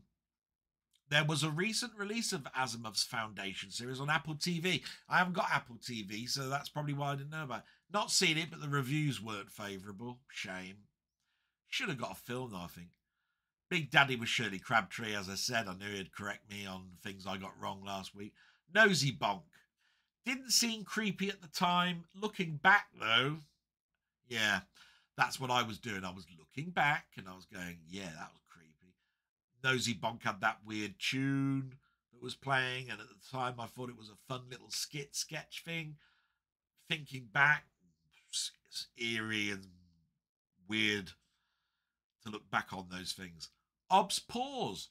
I don't have these options in the settings, which might be a reason. It's there in mine. I can do it now. You go to File, Settings. I'll do it with you. Go to Output. Under Recording, change the recording quality to high quality. There you are. It's there. Maybe it's the version. I don't know, but I'd be bloody find it strange if that's gone. I'm going to have to look. Have a look at Black Hole for the VIC-20 when I find the time. I mentioned a game called Black Hole that chronologically gaming was playing, and I happened to mention it because it was a VIC-20 game that I thought Colin would like. So hopefully he does have a look at that. Good firewall setup there. Yeah, my firewall, which is a Linux firewall, which is just an old PC that's still going now, that all of my connections go through, because I don't believe the firewall settings that you get with my router are exactly bulletproof. Anchors Away is the movie that prompted my question, and I fully agree with Roger Rabbit. Yeah, I'm glad about that. Anchors Away was one that Tiswas and Swap Shop would show just the clip of Kelly and the mouse dancing together, and then I saw the full film. The full film isn't a favourite of mine, but it must have been an immense thing to have at the time when that was being done, because you wouldn't have got that happening much. My question: what's the fastest vehicle you've ever controlled? Mine was a PA-28 Cherokee at about 140 miles under instruction. And wow, yes, I've been to Silverstone. If I remember rightly, I drove 2 cars under instruction on that day. This was back at the time of early Hamilton. No, it was later than that. No, it was the last time that I went to Silverstone, which my friend allowed me to go into the pit lane with, and that must have been about before COVID. It was an Aston Martin. I think it was a Vantage that I drove, plus a Ferrari F430, for something or other. And they would have been around that same speed. Under the instruction, he went bombing round. Must have been doing 150, 160 plus, whatever the car's top speed limit is. I think the Ferrari is the slower of the two. Might be wrong there.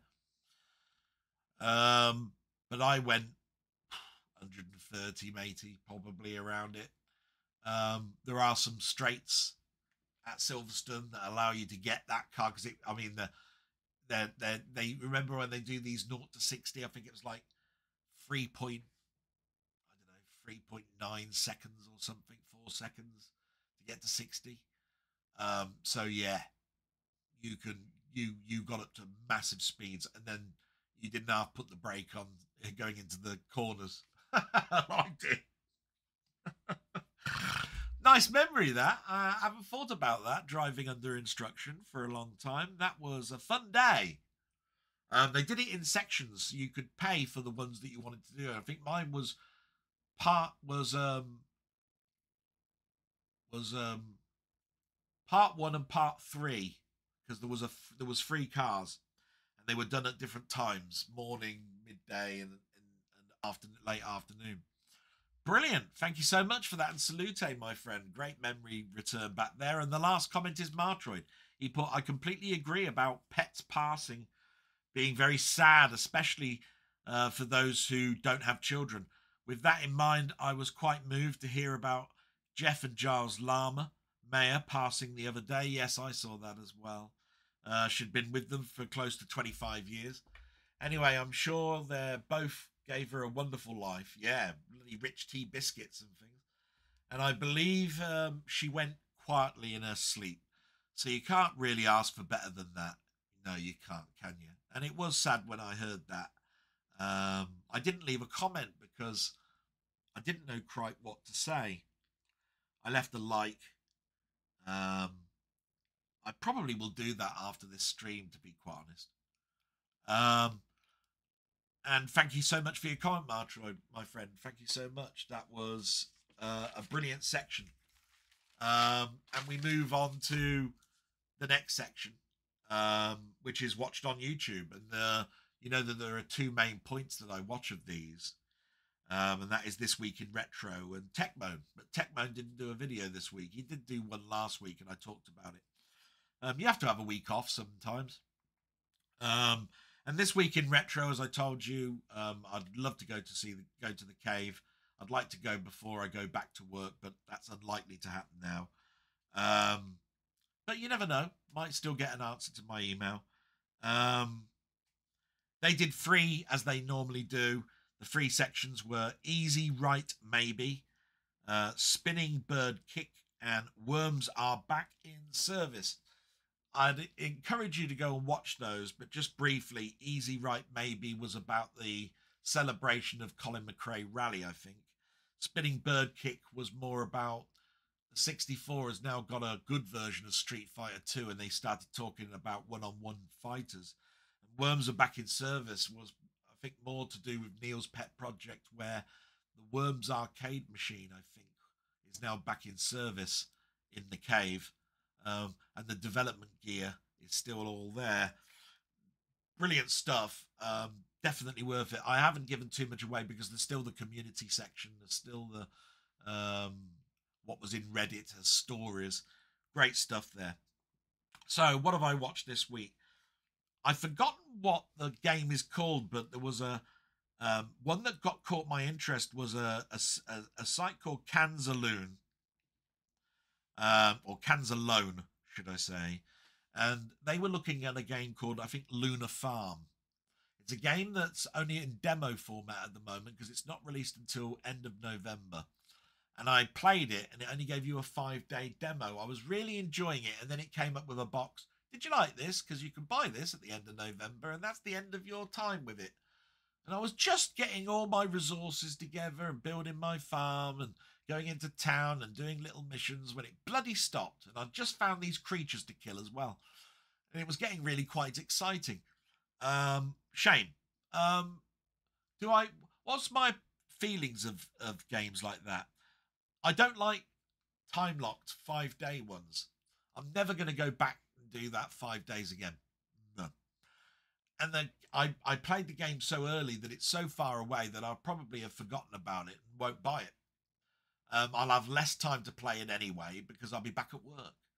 So they've missed an opportunity. I'd have rather have had something that was, the map was more blocked out, but you could do anything you want in the blocked and the unblocked area that they gave you.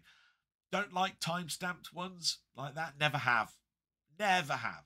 Never go back to them. I also saw a site on YouTube, Godzilla Mendoza.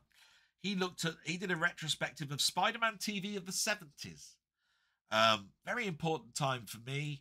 I was watching The Incredible Hulk. The American channel had done a Spider-Man live action. It went for 2 seasons, but it was only really about 13, 14 episodes long. It was kooky, poor quality, and is looked upon as being a very big failure. But I remember it fondly because it was Spider-Man. It was the first time I saw him in sort of real action terms. And the stories were all right.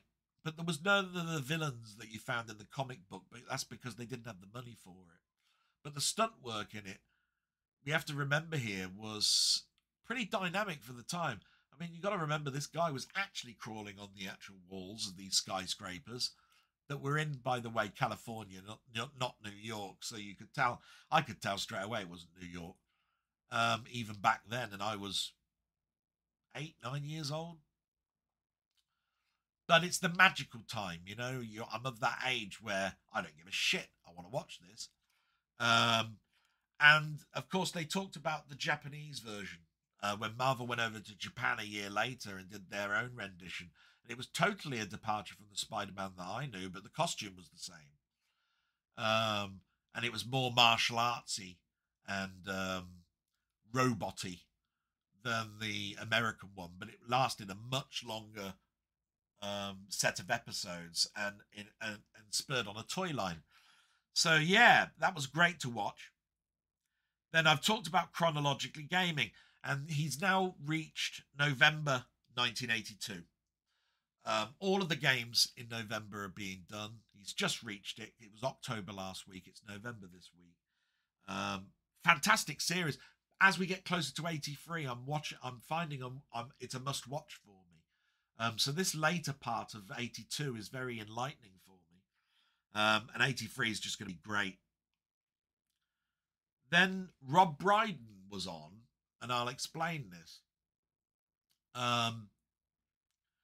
He did a podcast of Tommy Cannon.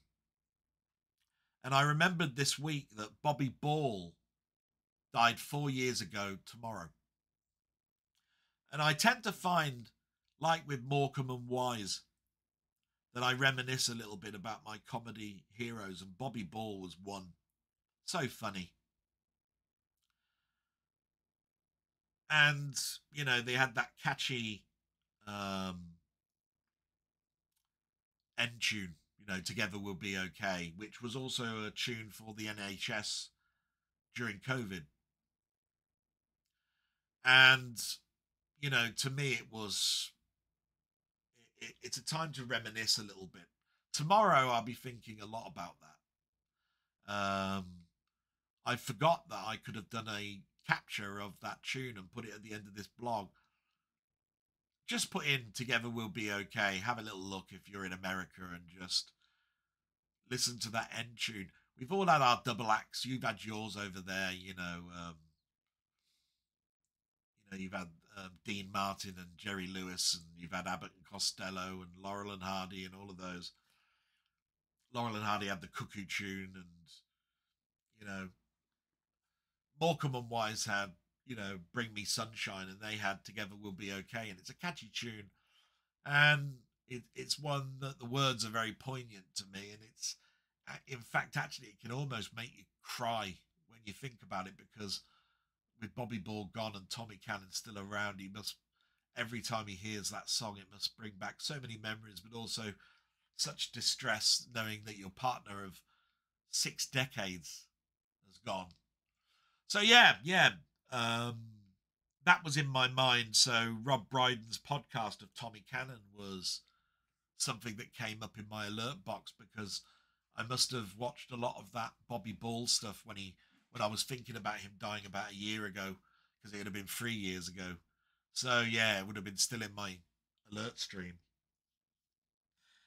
So we move on to more of my friend stuff. And again, I watch as much as I can of this. Not all the time will I be watching the same ones. So we got Ian Hill, The Ramblings. He did the top 5 horrors between 1980 and 86. He did an Abigail review, Death to the Daleks Doctor Who review, Maxine review, which I talked about earlier, X-Files Season 2 Episode 19 review, packages from Music Magpie. He's had some stuff that has arrived that he's ordered. And of course, he did a live stream with me. So, my God, man, slow down. I keep saying it. You fill up so much of my bloody pad with your stuff. Look at that big section. Look there. Can't miss it. Keep going, matey. Absolutely fantastic. Playtendoguy. I've watched a lot of his stuff. Obviously, I was on his live stream yesterday, so there's one. He did a 4K Blu-ray haul and review. Always a pleasure to look at those, because they also tell me of stuff that I've missed. Just like a lot of my channels that I watch. If they have got something for me to watch because it's something that I've also bought, then I'll watch it. If I don't, then of course some weeks I won't watch them. It's nothing to do with not promoting them anymore. It's more to do with how much time I've got, and whether in that week it's something that will appeal to me. Now, a lot of people that I watch will be doing a lot of horror stuff and a lot of Halloween stuff, so not necessarily will I have watched that stuff. So there we go. So Jim Jam Movies also did his pickups this week. Jim Jam Movies is a great guy. I've met him. His output this week was just some pickups, but usually he's doing 2, 3, 4 videos a week, so another one to watch. And of course, Mondo Chelloveck Movies, he did a video skit section on Hammer, which is very important to me. So he turned up in my alerts, and it was about the forthcoming 4K Hammer release of Captain Kronos, which I'd heard about the week before, and he heard direct from Hammer. So that's just how important he is. And his channel is absolutely a gorgeous channel. Oh my God. So again, his cropped up in my alert because of Hammer. So there we go. There's the stuff that I've watched on YouTube. And then, of course, you've got my friends that are in my Discord and in Mamemeister's Discord that have been friends with me for years. And they always pop up in my alerts. So literally, I don't think I could miss one. Obviously, sometimes alerts don't come up. But we got Down the Rabbit Hole. He did my arcade elevator action mod. He's bought a little elevator action, one of those little ones that you can put on your shelves, but he's done a little base and put it together, and that's where the mod comes in. And he looks really, really good and stands right with his others now. And he did Trying to Drink Irish Moss. Now, this was disgusting when I first saw it. It was a tin drink, which you served chilled, and when he tried to pour it out, it was glue. It was like rice pudding. No word of a lie. Trying to get rice pudding out of a can with that bit of hole that you got with your drink, just a hole that size. And it wouldn't come out. When he poured it into his drink, he said, I think I might have to put some water with this. I don't know. It looks absolutely disgusting. But he happened to mention it was quite nice. Personally, I think I'd have shook it and not put it in the fridge. Let it pour and then put it in the fridge to chill. I would have definitely have done that after the first attempt of opening it. That's all I got to say. That was so funny. That cheered me up no end watching that video. But thank you so much, Down the Rabbit Hole. Salute. And we got Robert's Retro Gaming. Oh my God, man. I mean, you look at it, it's a section of this. And look, Robert's Retro Gaming. He did Skyblock Minecraft episodes 24 and 25, Minecraft Play episode 122, Atari 8-bit games, Electric Glide, and Swamp Chomp, which, by the way, is a game that I recommended to him from Chronologically Gaming because it was an alternative to Frogger, and I thought it's one that he'd like. Spectrum, R-Type, and Jetpack. Jetpack's just a stall-bought classic. And the VIC-20 version is the version I played the most because I didn't really have a Spectrum for that long. But the VIC-20 one, oh my God, played that to death. Commodore 64 playing Zeppelin and Slap Fight. Very fond memories of Slap Fight. Zeppelin never played, but it looks an interesting game. Atari ST, Asteroids and Xenon. Yeah, Xenon. Well, obviously, that's a stall port for the Amiga. So that was interesting. And on the SNES, Aladdin. Hopefully I haven't missed any, Robert. But you keep bringing stuff out, and there's probably one that you did last night or this morning. So what can I say? I can't keep up, man. And that goes for this guy too. Steve's Gaming, you bastard. Jesus Christ, man, slow down. Take that fibre optic off. Go back to doing 2 a week. For God's sake, man. No, I'm only kidding. Keep bringing that output out. It's absolutely brilliant. He did Home Soft Discs, episodes 11 to 13. Foundry series, episodes 7 to 14. That's what a day. Commodore 16 games, part 5. Spectrum Atomic Cat. Commodore 64 Bonker. Creative Vision Arcade. Sorry. Classic Console. He did various games of that. And the Astrocade. Various games on that. And it was funny that he did Astrocade. I was going to suggest that because Chronologically Gaming played the one game that he liked out of all the stuff that he was playing on the Astrocade. So that was fun. So brilliant. Salute, my friend. Absolutely stuff. I couldn't miss one episode. Absolutely brilliant. 20th Century Games. He did a Commodore 64 Live. Did 2 of those this week. One last night. And C64 Zap 64 Sizzlers. The 64 Sizzlers that came out from Zap. He just did a selection of them and played those as a sort of like a little video montage. That was brilliant. Colin Jones, a.k.a. Ponder. He did a Tubers High Score challenge of G. Darius. Yeah, Darius is a game that I'm familiar with. That was an interesting time to watch that. I like Colin's output. And the sort of gaming itch I get every time he sort of like puts on, it's like, oh, I really want to play Darius now. Jesus Christ. It's a little bit like that with me, with Colin. So that's that. If that isn't a good enough recommendation, I don't know. And then you got LFC Gamer and Vlogs.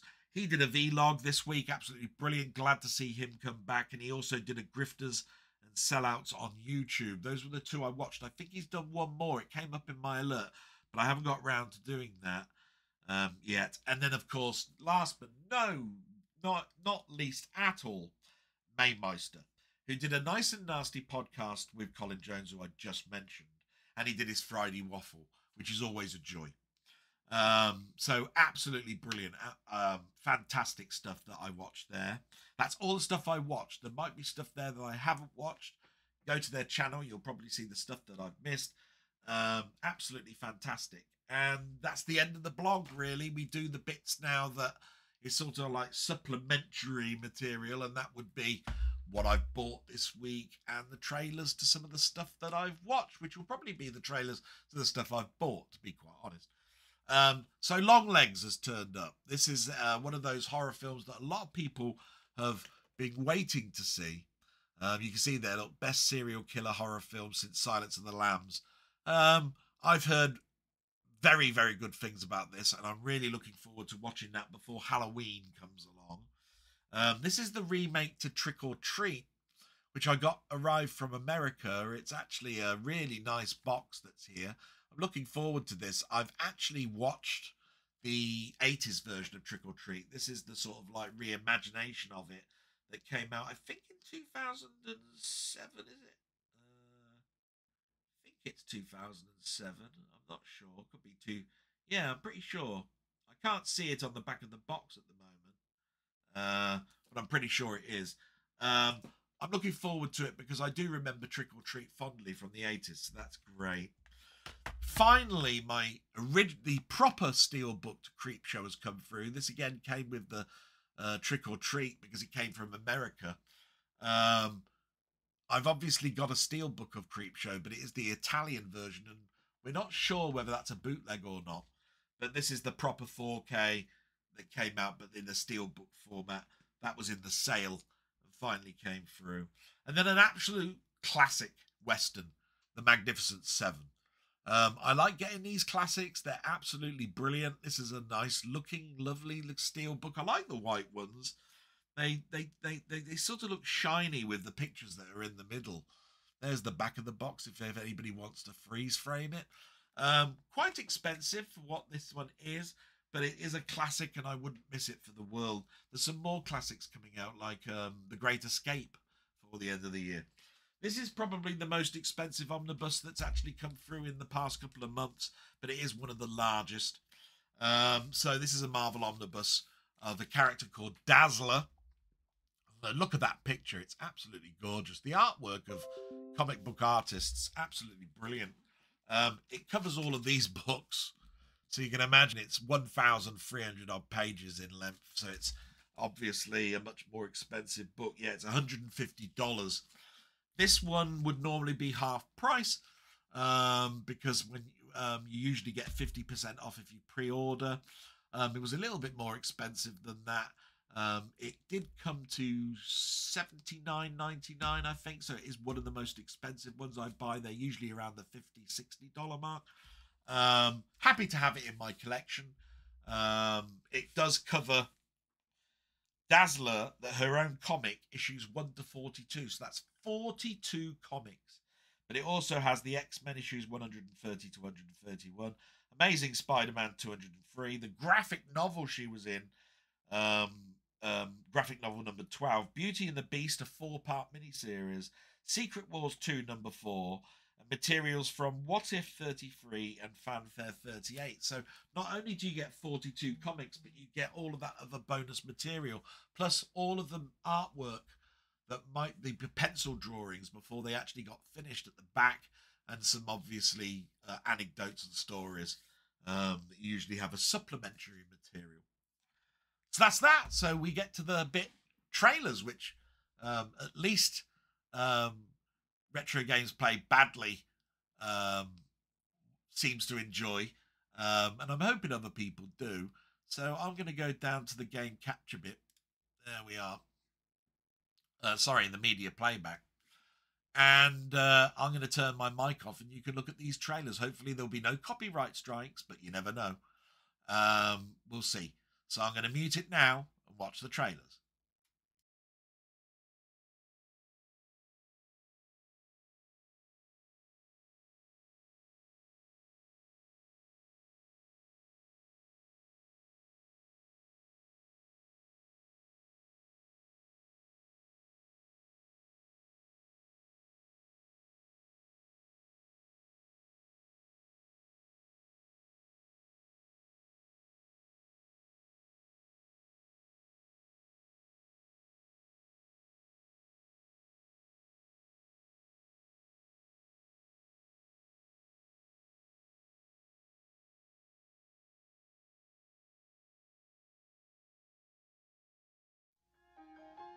Coming soon.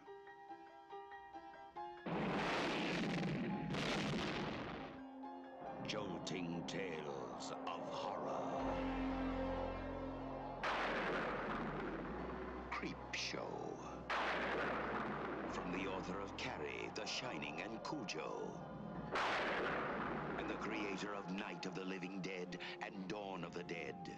You'll scream at ghastly ghouls. Cringe at weird kids. And shiver at the doings of evil doctors. This is going to be extremely painful, Mr. Verrill. Creep Show will grab you, grow on you, and give you the creeps.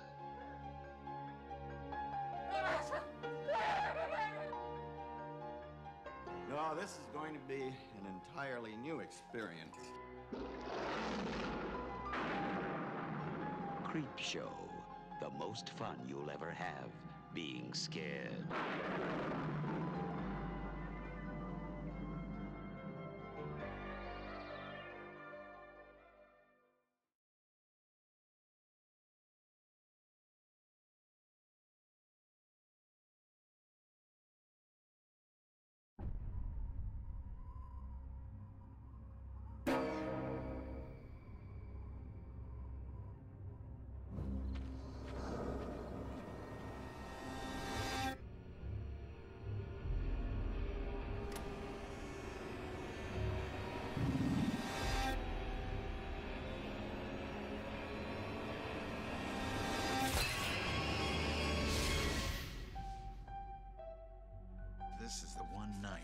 Don't forget your costume.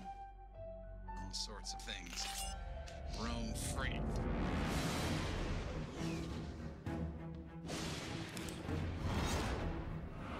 The Halloween School Bus Massacre.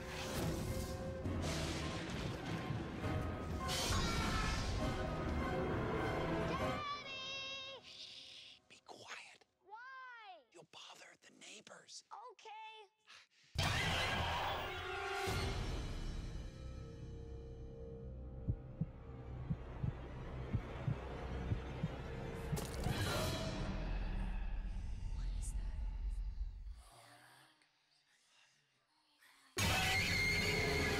Wait. There's another tradition. Always check your candy.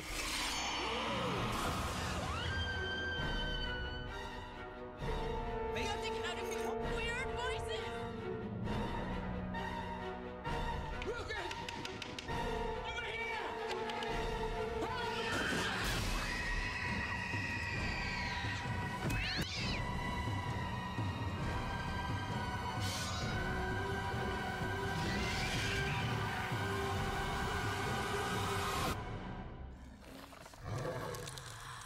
You gotta be kidding me.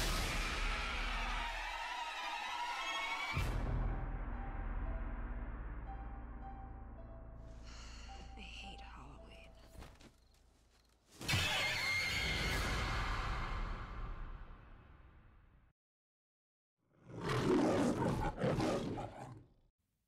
Brenner, McQueen, Coburn, Vaughn, Brunson, Buckholtz, Dexter, the Magnificent Seven.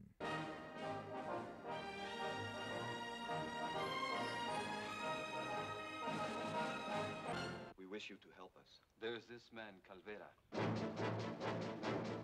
A thief. A murderer. He and his men, they steal our food. And then they leave us to starve. And he will do so until he is stopped. Even 5 wouldn't give us too much trouble.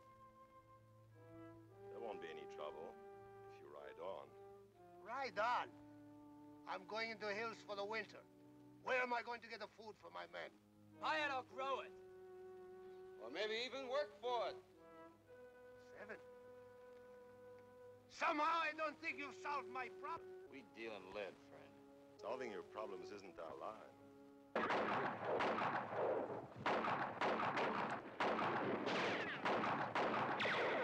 Yul Brynner, Anything wrong? Turn that rig around and get it down the hill.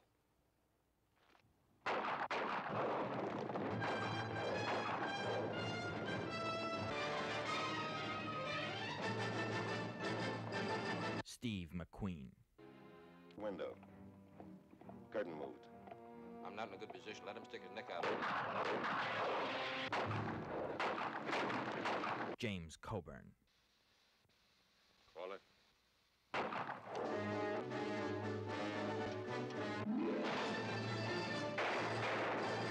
Robert Vaughn, Charles Bronson, Horst Buckholtz,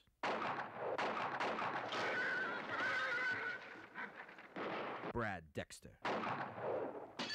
7 magnificent men in one magnificent motion picture. The Magnificent Seven.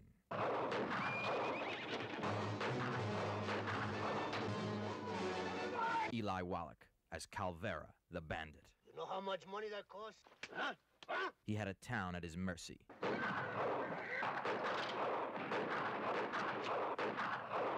And the Magnificent Seven at his throat. 7 who fought like 700. The Magnificent Seven.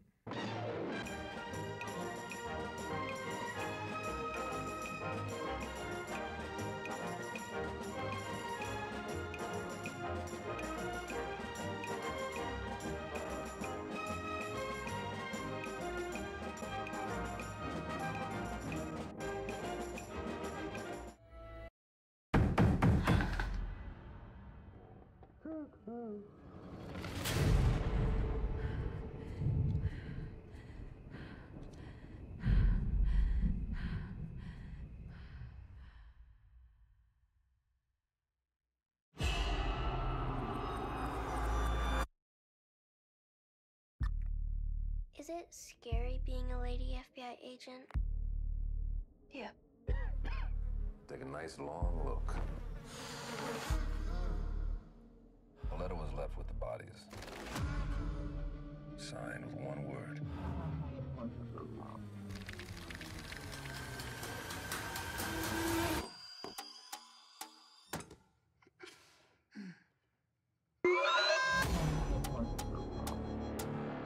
I saw a beast rise up out of the sea with 7 heads and 10 horns. And on his horns he wore 10 crowns. And on each head was written a blasphemous name. What aren't you telling me? He'll kill and kill again. I know you're not afraid of a little bit of dark. Because you are the dark. Do you still say your prayers? Number ones? They scared me. Hello? You could have made nice with me. But you didn't. And that has led to all of this.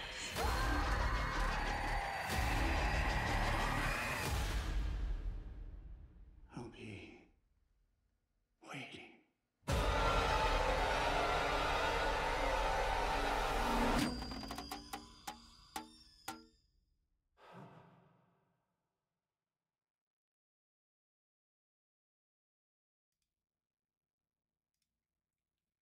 There, and those are the trailers in the end of the blog. Now, unfortunately, I made a small mistake at the beginning of this video, this blog. Normally, I put my video files on OneDrive and I do the recording on another. And in this particular instance, I put the videos on an external drive that went to sleep. And it wouldn't come back to life until I restarted my machine. So I've got to do a bit of a join, and it caused my media player to crash. It's why I had a black screen. So you'll probably find there's a little bit of a disjoint at the end of the blog and just before the trailers. But I got it after restart. It all was perfectly fine. And of course, I will set up permanently the recording position, as I always did before my PC sort of like got destroyed. And I used to put my videos on a particular internal drive as well. Just one of those extra things that I've got to do. But with that, I've had a whale of a time doing this. It probably was a bit shouty and everything at the beginning, and I apologise, but you get angry sometimes when your point's not getting across, or somebody or people want to make your life a misery. But I'm totally okay with it all now. Just basically let it go. It's not worth it at the end. So I hope it didn't spoil your enjoyment. I hope this has been a fun thing to watch. And thanks to all the people that commented and wished me well. I will give you an update on my mother. And of course, next week is just before my operation. So just going to be so glad to get that out of the way, to be quite honest, near the end of all those health issues, hopefully. So salute, until next week, and thank you for watching. Bye-bye.